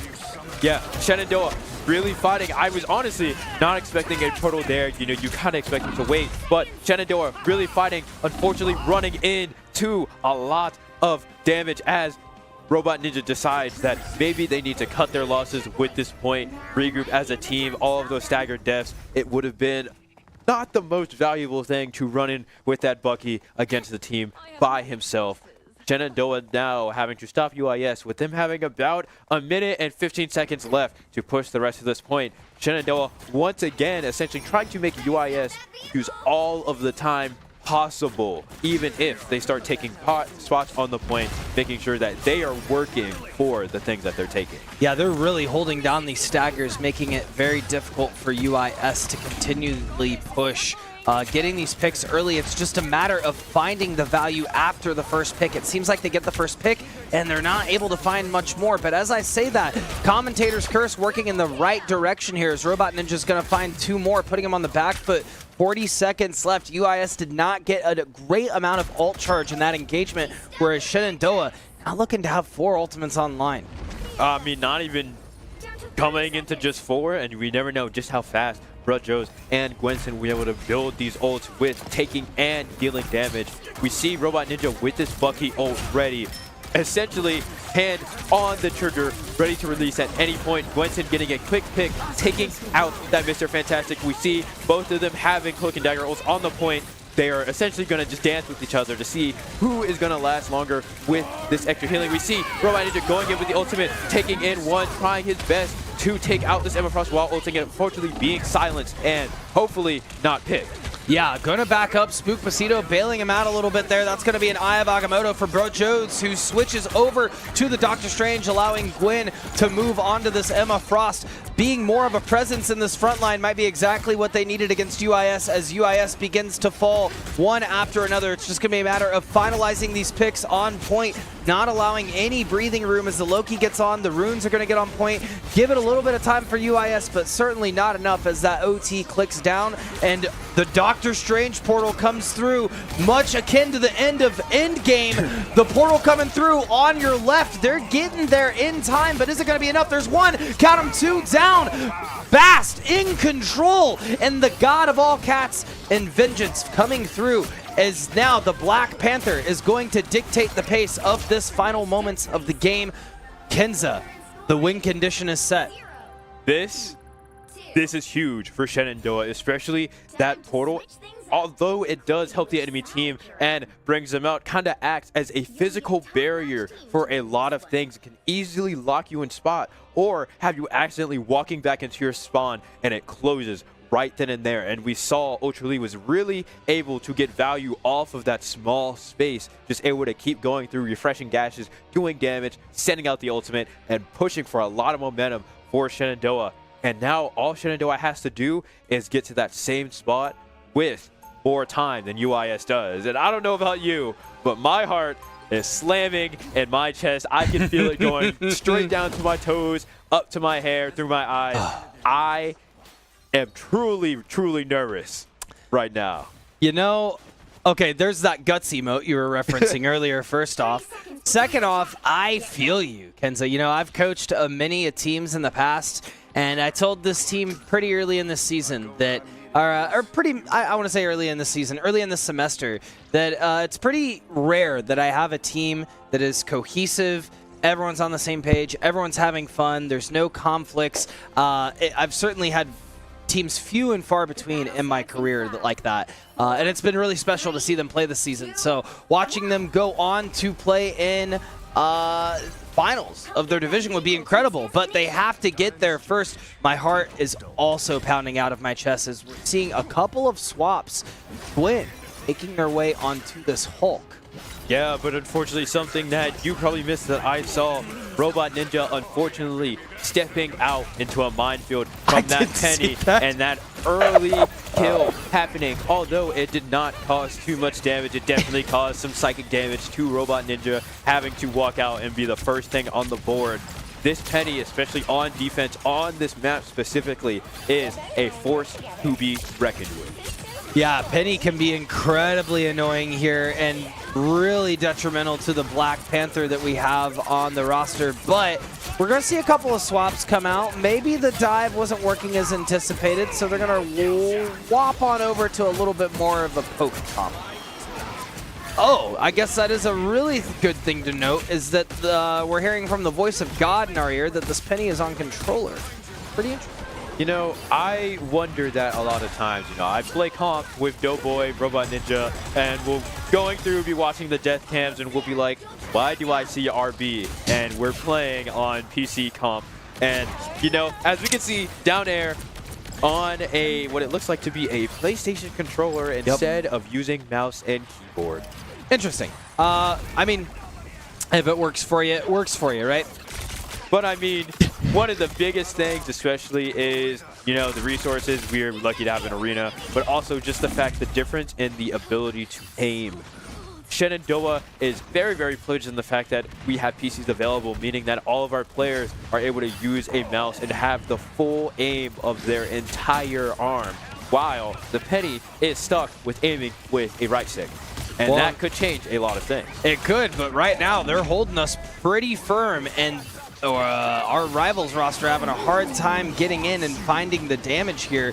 The staggers are crazy with a minute and 50 left on the clock. Yes, they've pushed it near to the end here, but they keep finding themselves in these staggered situations.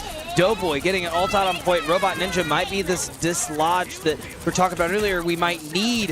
The Penny's going to go ahead and ult on point. They're going to try to ignore it, find value on some of the supports in the backline, but not enough value, it would appear, is they're holding on by a thread, and they're gonna live to regroup. Yeah, Shenandoah right now in a better spot, though, with this current spot of the convoy. You know, back when we were watching UIS, they were kind of stuck at the corner with around 30 seconds left. Shenandoah now having a minute. We see Robot Ninja going up, searching for this Star-Lord ult to try and get any picks, but the enemy Cloak and Dagger going in, trying to ult in response to that. Yeah, that's going to be Titanium with the Carpet Bomb out on point. Going to make it difficult for them to find any value. You know, we talked about momentum. It looks like momentum now is starting to swing a little bit in the favor of UIS, as Shenandoah having a hard time dislodging them off of this point, finding the value off of this penny. It's becoming a lot more difficult. Finding a pick on Doughboy there will add to the chaos a little bit. 30 seconds left on the clock. This is going to be the push that they need to take to get the point to the end here, Kenza, or that's going to be one on the board for UIS.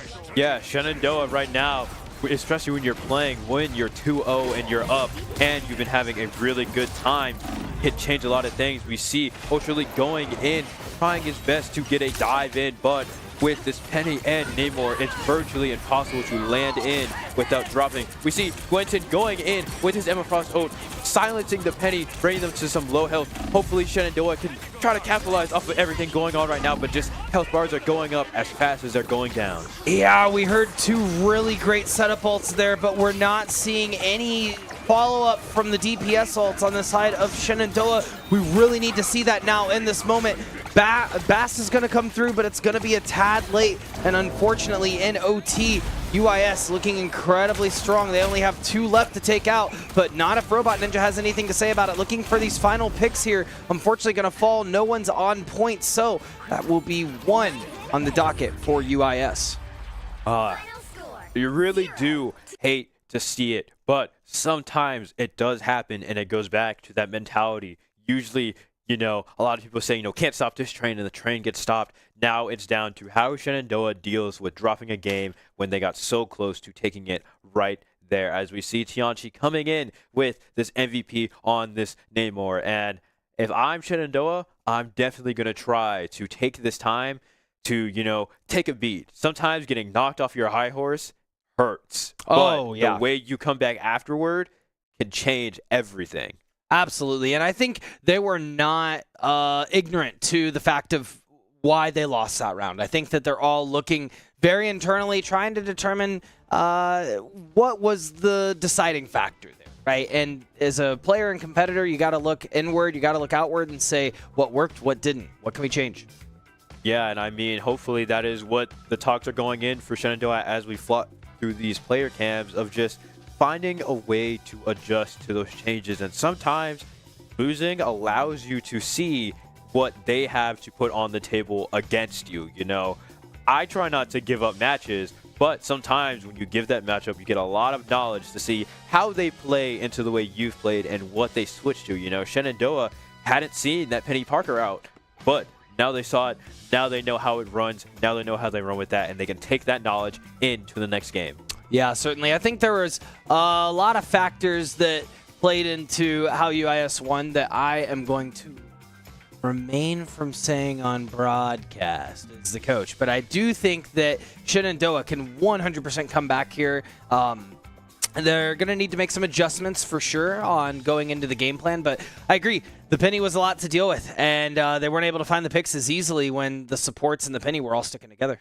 Yeah, and I mean, like I said, it's just, you know, sometimes it can just be a lot to deal with. Sometimes you just have to kind of take the loss and move on. A lot of the times when I play my matches and I get beaten, I'm like, man, but now I see how you play when you take the offense and trying to figure out the spot in between the offense to, you know, catch them off guard, finding the places in their offense that you can pull off.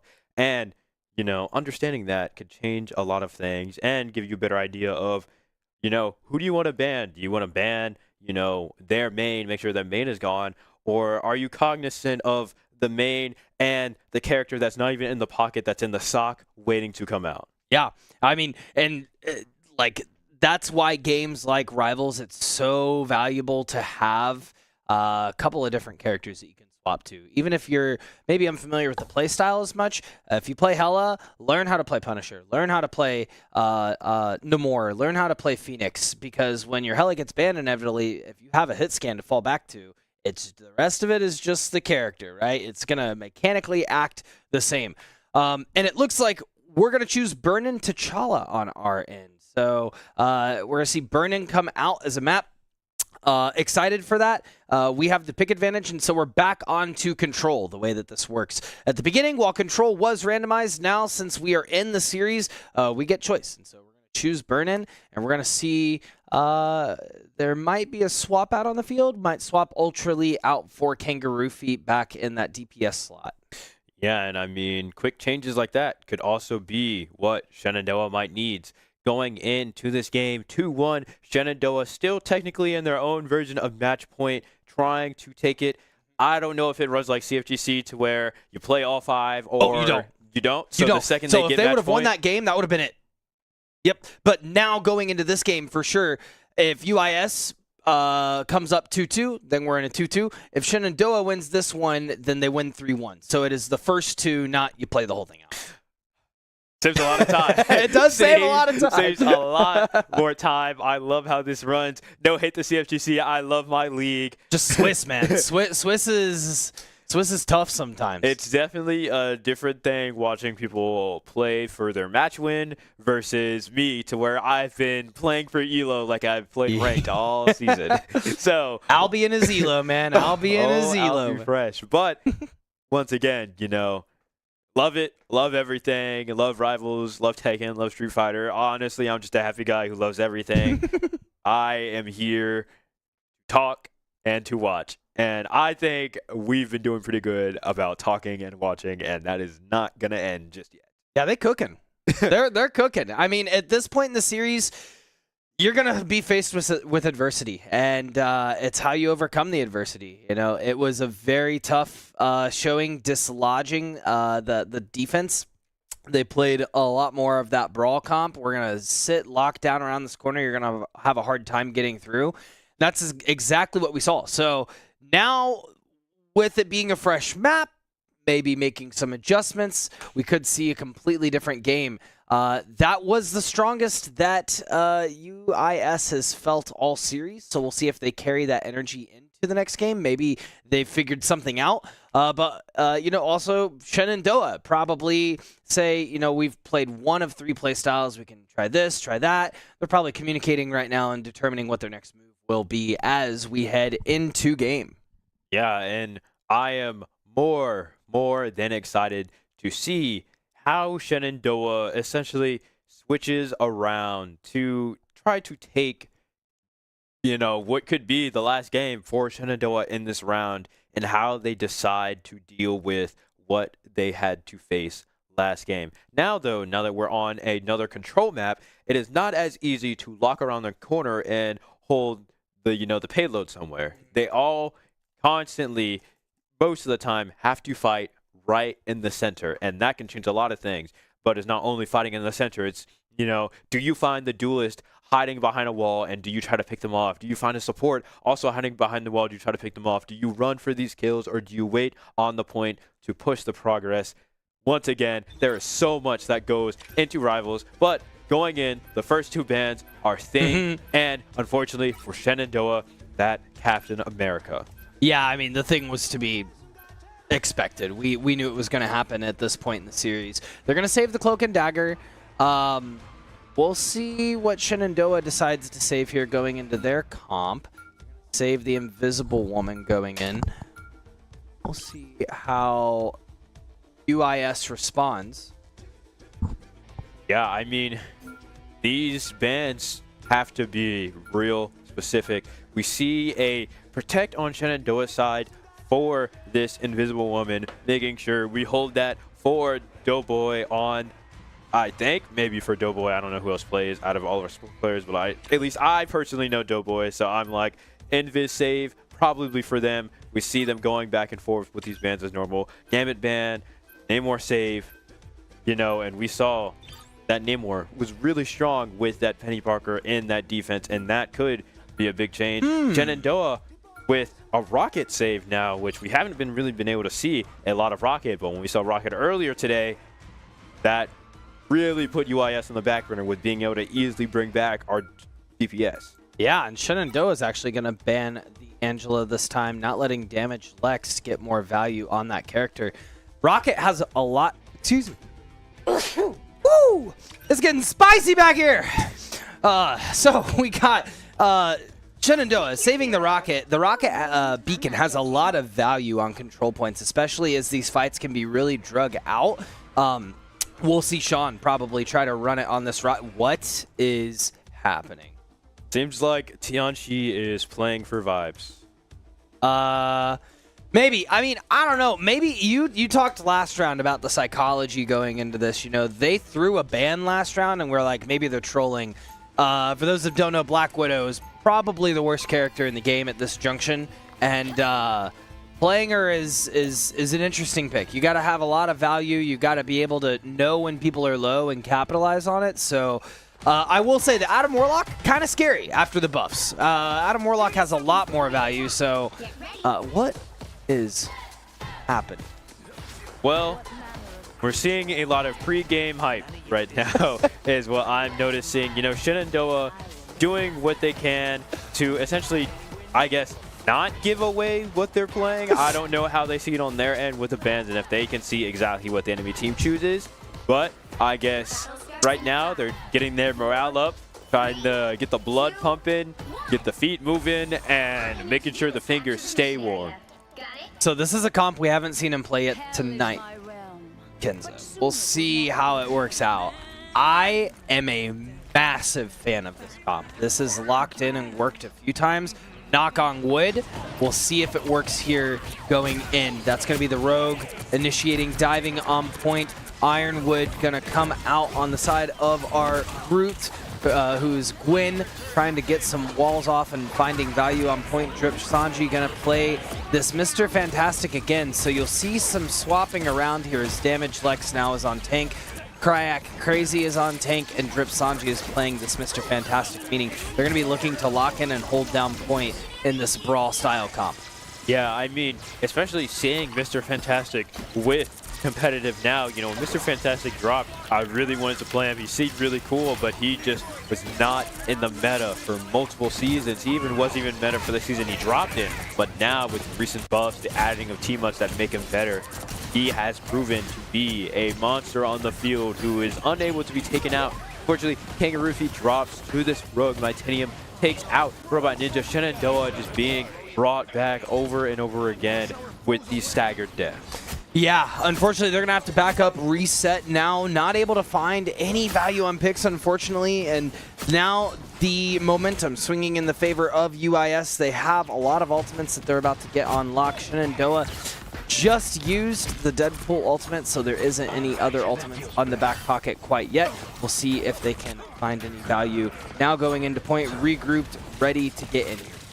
Yeah, Shenandoah just really fighting. We see this Naval Orb come in, trying to catch any kills, but Shenandoah going in 3 ults at once, trying to overwhelm their opponents, using the value of the beacon with the damage. Doughboy going in, taking 2, unfortunately having to give up her life for it, but the Groot ult paired with Robot Ninja's Moon Knight ult was just too much for UIS to bear, as Shenandoah is starting to take their momentum and finally get their progress on this domination.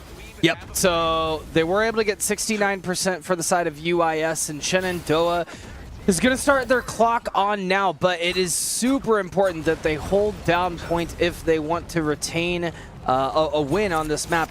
You will see that they did knock down the walls here on the side to provide some cover so that they can look in as the UIS squad starts to push. We're now going to also hear the ult come in from Rogue and Cloak and Dagger as they're going to try to allow the rest of the team to get in here.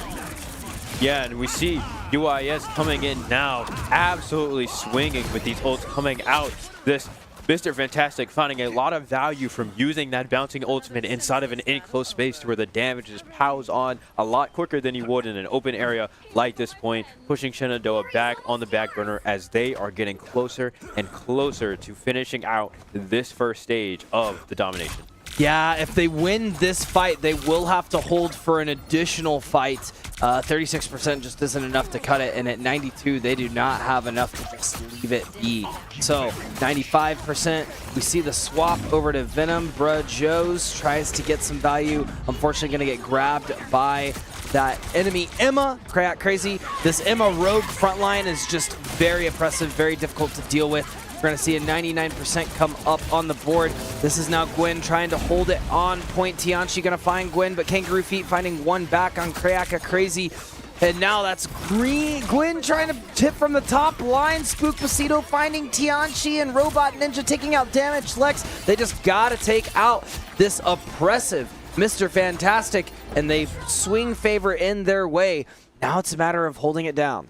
Yeah, I mean, we saw really good plays from Shenandoah there. We saw Doughboy get an early push out to knock off Drip Sanji on that Mr. Fantastic to leave him out of the fight, which, as we've seen, with him being in the fight for long enough, building up that elasticity has shown a lot of essentially bad times for Shenandoah. So getting quick picks on him has shown that we can, take the momentum back. Shenandoah up at 60%, like you said, having to deal with another big team fight, but Shenandoah with good positioning should be able to take this pretty well.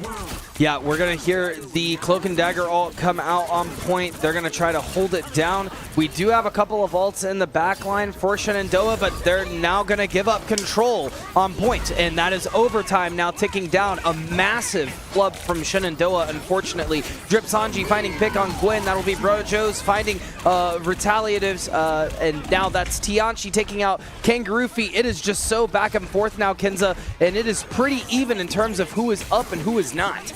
Yeah, Tianchi over there watching. We see Sukasito get a nice freeze-in to stop him from being able to do anything. Shenandoah just really doing what they can ever since they stepped off that point and gave up that control.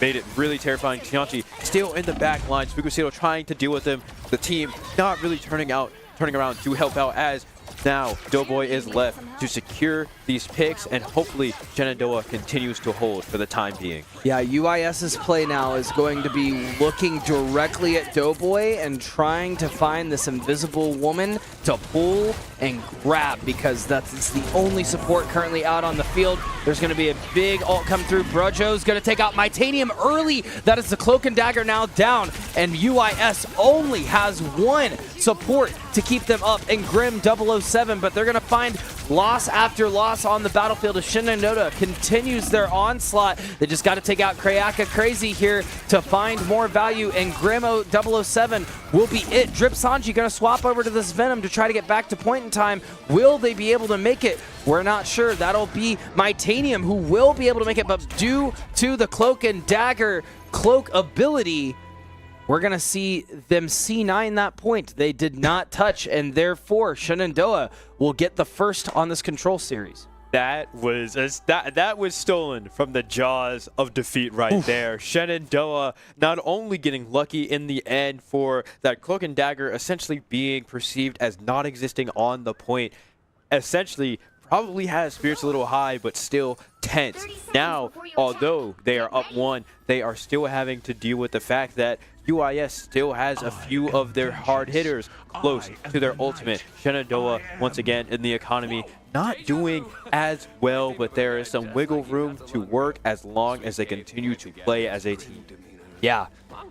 I tell you, Kenza, they call me Unk, but by the end of the series, I'm going to be Gramps if they keep it up. My heart rate is on fire right now. Yeah, if they are going to call you Gramps, then I'm moving into Unk, because I am just aging every second. There is a tense fight sitting here leaning forward on the desk, begging and pleading. Shenandoah takes out this win, and with this current momentum, this unforeseen momentum that they got from a mistake, could change everything in the mentalities of both teams. We see Robot Ninja going in and already making quick work of the Loki utility, making sure that the Loki cannot teleport around between these clones. Yeah, and that's huge. I mean, the Loki clones, if you ignore them, it just provides so much value for the team that Loki is on. We're going to see a huge Namor come and hit the backline. Drip Sanji going to capitalize on that, taking out both a support and a tank. Shenandoah cutting their losses, deciding to back up, playing this poke well, looking for a couple of picks, Little bit of value here and there. Just going to allow for the rest of the team to regroup.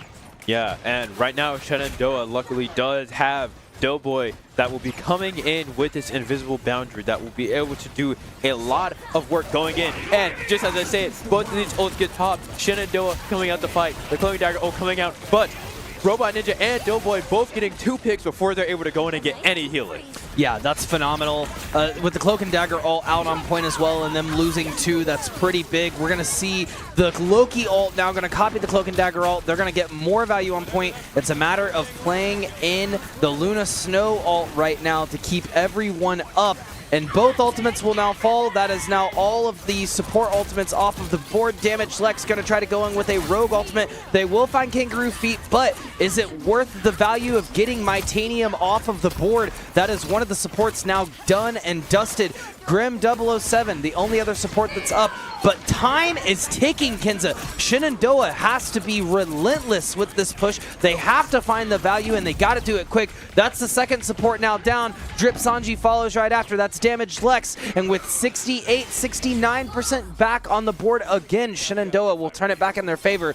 I am getting major deja vu. Yeah, this is happening almost exactly like the previous game, but Shenandoah now closer to ultimates. Gwenson close to an ult. If popped correctly, waiting for the other team will be able to drain and stop team fight. That is one of the things I love about Rogue. I also play Rogue. I play a lot of mutants. I play. If there's one thing that we know behind this desk, I play almost every mutant in the game, and love that. Having a Rogue within a fight can change anything with draining ultimate, and we see Gwenson going in. If you look at Drip Sanji from 90 down to 90, up back to 91, but building, but trying to pull them away from ultimates is one of the best things that Rogue can do, especially if you're able to suss out if the enemy team has ult ready. And that, what we saw there from Gwenson, was just trying to pull that Mr. Fantastic down and take that ultimate from him. Yeah, going back to talking about playing proactive and reactive, we're seeing Shenandoah play very proactive here, finding some picks. Mitanium will fall, and there's going to be that invisible boundary again from Doughboy, bailing the team out of the situation with the Mr. Fantastic, who's incredibly low. They're going to find a pick on Kangaroo Feet, hitting the Trident there, and now holding this point well. That's Bruh Joe's taking out Grim 007, and you'll see in these kill feeds, Kenza, they're focusing these supports, taking the supports out decisively, and that is working excessively in their favor to the point where now UIS is making some very quick swaps on their side, trying to find value. Krayaka Crazy going to move over to this Hela, leaving a solo tank and just Damaged Lex. Yeah, and Shenandoah, once again, we have another support ult building to try and get any kind of value. We see Gwenson going in, quickly taking out this enemy Hela. Suicito having the Frozen stolen by the Rogue, but it doesn't matter. They are easily pushing the back. Mitanium coming onto point with this ultimate, but Suicito using that support few second rule, just waiting a little bit after the other one. They are absolutely going at it. Ults are being ripped back and forth. Ultimate's getting drained from Shenandoah by UIS. I am just seeing so many colors on my screen. My heart is pounding. This can mean everything. Damaged Lex getting a double kill on Shenandoah. We're getting pushed back over and over again. Shenandoah taking the time to take the beat to get things together, but we still have one person fighting for the point. This is getting scary. Yeah, that one person fighting, that was Gwenson, trying to allow enough time for the Shenandoah roster to regroup, as they're going to have 1, maybe 2 fights left on this board. They just have to get it back in their control. They definitely seemed a little bit split there at the end, Kenza, on whether or not they were going to take the fight or all back out. Right after the invisible boundary was done and dusted, they stepped back. Some of them stayed in. We'll see now going into this fight if it's going to matter. With 92%, Bruh Joe's moving up with the Deadpool ultimate online. This is going to make or break the series. 98%, 99. OT is on the board, and we have ultimates online. We're going to see them popped here very soon. That's Krayaka Crazy falling to Bruh Joe's, and the rest of UIS getting exceptionally low. Conchu gonna let it loose on point. Bruh Joe's taking out Drip Sanji now. Robot Ninja finding Grim 007, and Mitanium is meeting. There's no more supports on the board here, Kenza. Shenandoah is continually fighting through absolutely running through the team now. We come down. Kuryaka Crazy is the only one left alive as overtime pushes. He is flying in on this door, trying to solidify the last thing. But Shenandoah closes it out, and Shenandoah University takes this match over UIS. Seeing the team back there, all smiles, jumping around. I am the loudest I have been behind this desk. I am jumping, hooting, hollering. I am so excited right now. I fully share that excitement with you, Kenza. I am stoked. I love that we got the shot of the players popping off at the end. You can flip over to the player cam, see those faces up close and personal. It is all smiles all around. I think Robot Ninja's getting a little emotional here too. A lot of these players, this is their first championship series that they found themselves making their way to. Now 3-1 in this series. They got a great shot to win the whole thing, Kenza. Yeah, and I mean, this is insane for Shenandoah. You know, going out to a team that was undefeated. Now they are moving out to Grands, the underdog in this story. Never let anyone snuff out your flame. Even when that person is literally Superman, you can still win. And Shenandoah shows us that underdog boost on home turf means everything. It does mean everything. And to these players, this whole series meant everything. They were so excited going into this and were ready, prepped. So this now means that they got another on the board going into next week. And I am so excited at the opportunity to see them play for a championship. They've worked so hard for it all season. And tonight against UIS, they put everything out on the table and narrowly took it in a 3-0, but will take it 3-1. I mean, it doesn't even matter. They took the game. They took it. 3-1. You know, sometimes you got to drop a game, come back, and even though they were close and scrapping in the very end, it did not matter. Shenandoah, all of my amazing friends, taking yet another game, moving to championships. Wow. I am so far beyond proud of myself. It inspires me to be great. Seeing these player cams, it is just happiness all around. You know, now I'm not even talking through the mic, turning around, watching the screen, you know, seeing what we're doing and saying back here, talking to each other, just smiling. That is enough to bleed through the screen and come to us back here behind the desk. I love Shenandoah, and I love our rivals team. Yeah, pretty legendary evening, if I had to say so myself. They came out swinging.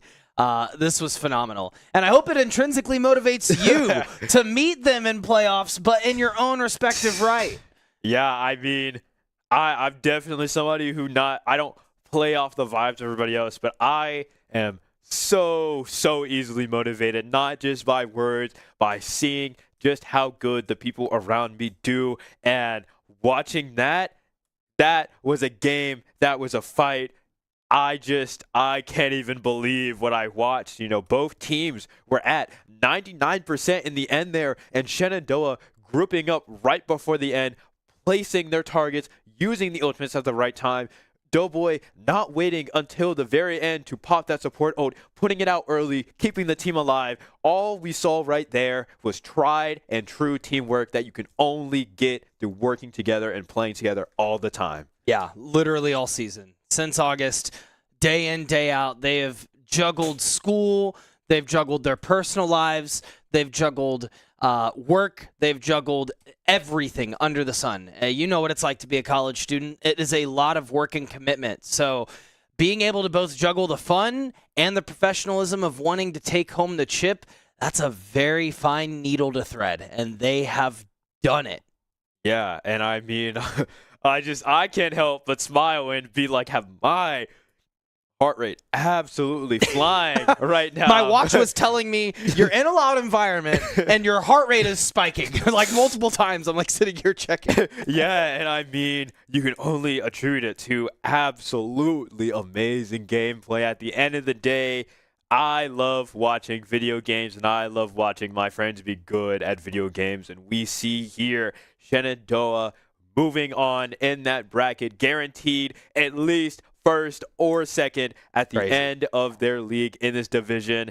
And that's crazy. Literally, that's crazy. I can't even stand still. You know, I was able to be all stoic, stand still, like kind of talk, no emotion. Now I'm jumping up and down, moving around.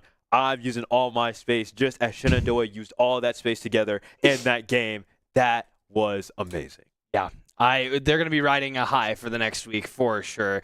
I know that we are as well. I'm going to be sitting here getting excited and ready for next week. Not hearing whether or not we have an interview. I'm going to guess that there is no interview this evening, as I'm not getting any response as to what's going on over here. So it is getting late in the evening hours. I think that they're trying to potentially find an interview, but we'll see what the next couple minutes bring. Yeah, but at least we know these next couple minutes can be more time sitting within this emotion. It is insane just sitting here, watching this game, and they're all still at the desk. Probably still basking in that feeling, talking to each other, going over what happened. I mean, there was a lot of good to go over what they did. There was a lot of good to watch. And, taking that time to just feel good in the moment is possibly the best thing that you could experience. Feeling good and just loving what you do. Yeah. And that is a huge thing. The adrenaline is leaving. The adrenaline is leaving, and being up since 9 this morning is starting to kick in. So we'll see next week what energy they bring. I'm really hoping we don't have another 10 p.m. match, but fingers crossed we're able to get in a little bit earlier. I'm also curious if the other match is completed now. That was Seton Hill. I might log into the League OS real quick and see if we're able to check in on the division, see if they've go ahead and finished out their match, and we might have more information. So, actually moving in our production team extremely quick and ahead of the game. Look at that. Seton Hill has taken their game 3-0, so it is looking like Shenandoah versus Seton Hill for the finals of Division 6 playoffs. Yeah, and Seton Hill, we played in the fall. They were an exceptional team to play as well. That will be at April 14th next week, once again, at 10 p.m. So you'll be joining. Interesting. We might need to reschedule Hearing from the Voice of God because it is over another pre-scheduled match. So maybe not 10 p.m. and maybe not 2 weeks from now. Maybe sooner, maybe later. If you aren't already, I don't know why they wouldn't be, but you should follow Shenandoah Esports on Twitter at Shenandoah Esports, and you'll get updates as to when this next match will be coming out. Alternatively, you can join our Discord, and in the Discord, we have a schedule and a calendar of when these matches will be happening. But it's going to be happening. We know it's going to be happening. The bracket's right there. Seton Hill 3-0 against Penn West. So that means that we are playing Seton Hill for the 1 or 2. We talked earlier, Kenza, about Nationals points and the importance of Nationals points. Now that we're locked into a number 1 or number 2 position, we're in good standing for Nationals. I don't have the exact number, but this puts us in a much better position than a 3rd or 4th seed. Yeah, I mean, I am just excited to see, another late game means I am out casting Marvel Rivals again. I live the dual life of a psychology student and a music student at the same time. So seeing these late games, although late and me having to stay up later, I do in fact get to watch and cast Rivals, which is absolutely amazing. Sick. I get to leave my ensemble and come to absolutely high spirits for Rivals, and I'm really excited to see what they change in order to see whether or not we take 1st or 2nd in Division 6 playoffs. Yeah, eager as well. Yeah, you're right. The adrenaline, it's pouring out, but even then, I'm still moving, still thinking, because this was a big game.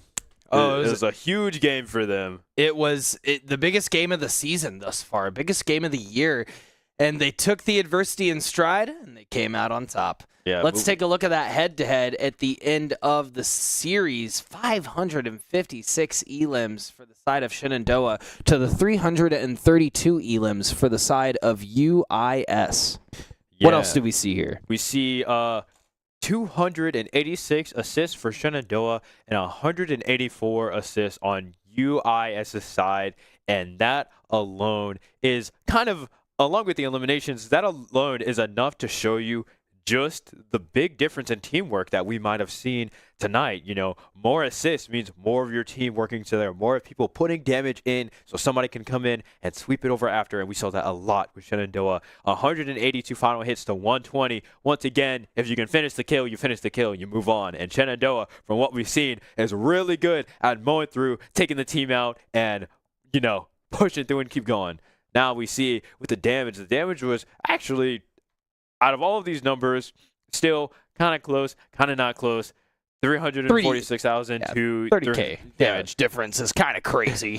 Still, yeah. But moving from the head-to-head, we come into the MVPs for the night. And as I'm speaking, we have one coming back right now. Spook Facido, please join us behind the desk. You deserve to speak for us tonight. Yeah, looks like we got the MVP in the house. Spook Facido, how are you feeling? I'm feeling absolutely wonderful, especially after another win. And honestly, the feeling after games like these in playoffs last week and this week, these games back to back, I've been psyched out of my mind. This is what I live for. And hey, 3-1, 3-2 last game. We're moving on to finals next week, and I'm ready. Pretty crazy, not gonna lie. I mean, there was I'll kick off the first question. My first question for you is, you played a lot of different supports tonight. What was your favorite support to play, and what support did you anticipate? I'm gonna try this. I might have to switch. It's Deadpool. It's always Deadpool. Deadpool support pool is I have the most fun I've been playing this game. It just feels so freeing to have so many movement options, healing. He's just a jack of all trades, kind of like Original Gambit, but I mean, Original Gambit was a bit too strong. A little too much. A support I didn't expect to be playing a lot tonight was actually Luna, because I used to play her a whole lot when we played a more poke team, but now that we moved back away from it, the game that I did have on Luna, I felt like it was good picking her back up. She's still a great hero, and she's still just so fun to play. Yeah, she's incredible, and you had a great showing tonight on all of the supports that you played. Saw the Rocket save at the end, and I went, oh, they are ready. I absolutely love it. Rocket and Star-Lord on that first map, just the synergy between, the Guardians of the Galaxy, Star-Lord, Rocket ult, completely wipes them most of the time. Isaiah got 4 at the very end of, Krakoa, and that was just a real game winner. Yeah. Yeah, I mean, I'll take it for this next question. I'll change it probably a bit different from the game end, but this is your first year at Shenandoah and your first year competing, and although you had your fall semester of competition, how do you feel being in your first year, coming into your second semester, and walking right into a championship match for Division 6 playoffs? It is awesome. Honestly, everyone on the Rivals team has just been wonderful. I'm not biased at all, don't worry. They're just wonderful people. They've been so welcoming, even though, I'm a first year. I was nervous to begin with, but these people are like my family now, and I absolutely love the community of the esports program in general.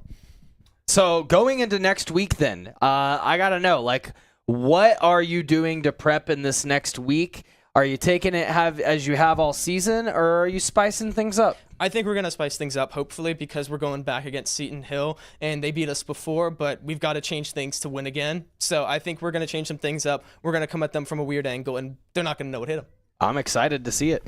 Any final questions on your end, Kenza? I mean, I guess, what's your favorite Deadpool skin now that he has? Yes. The whole 16 different shirts. It's still the white X-Force suit. It's just so hard. It's just such a good recolor. I was really excited to see all the different orgs put out the different videos for the Deadpool Marvel Rivals collab. That was really cool. I hope we get more stuff like that, especially for esports programs, because there's still a very active esports scene for Rivals. Well, certainly we're going to see more action here if they continue doing what they're doing. Great match tonight. It was awesome to see you compete, and we're stoked to see what happens next week. Thanks for joining us on the desk. Thank you so much. Yeah. Well, Kenza, I think that about wraps up our time out here on the desk. Really excited to see how they go into the championship. Any final thoughts for the viewers at home?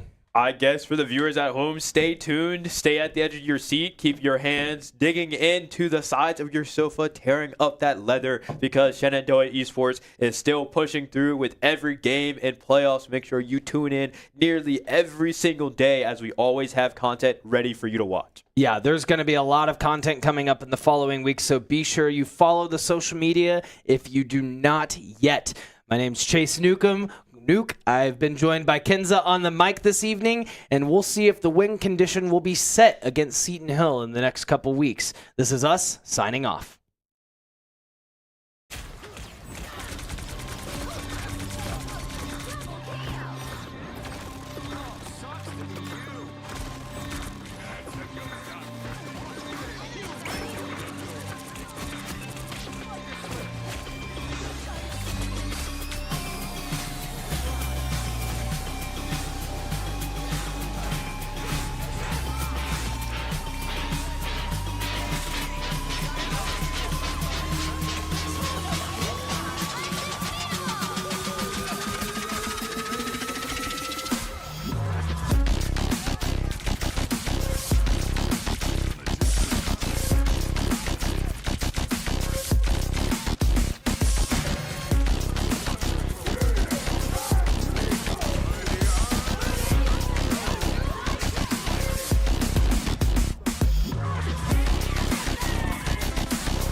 Shenandoah University is a big little university rising. With 22 Division III sports teams, over 200 areas of study, Over 300 annual performances, an elite academic esports program, Nationally ranked health professions programs, one of the biggest university presences on Broadway. immersive AR and VR learning programs, Cybersecurity and computer science programs, and innovative undergrad and graduate programs. all at a place that cares for you. Shenandoah University is the big little university rising. Find out more at su.edu/rising.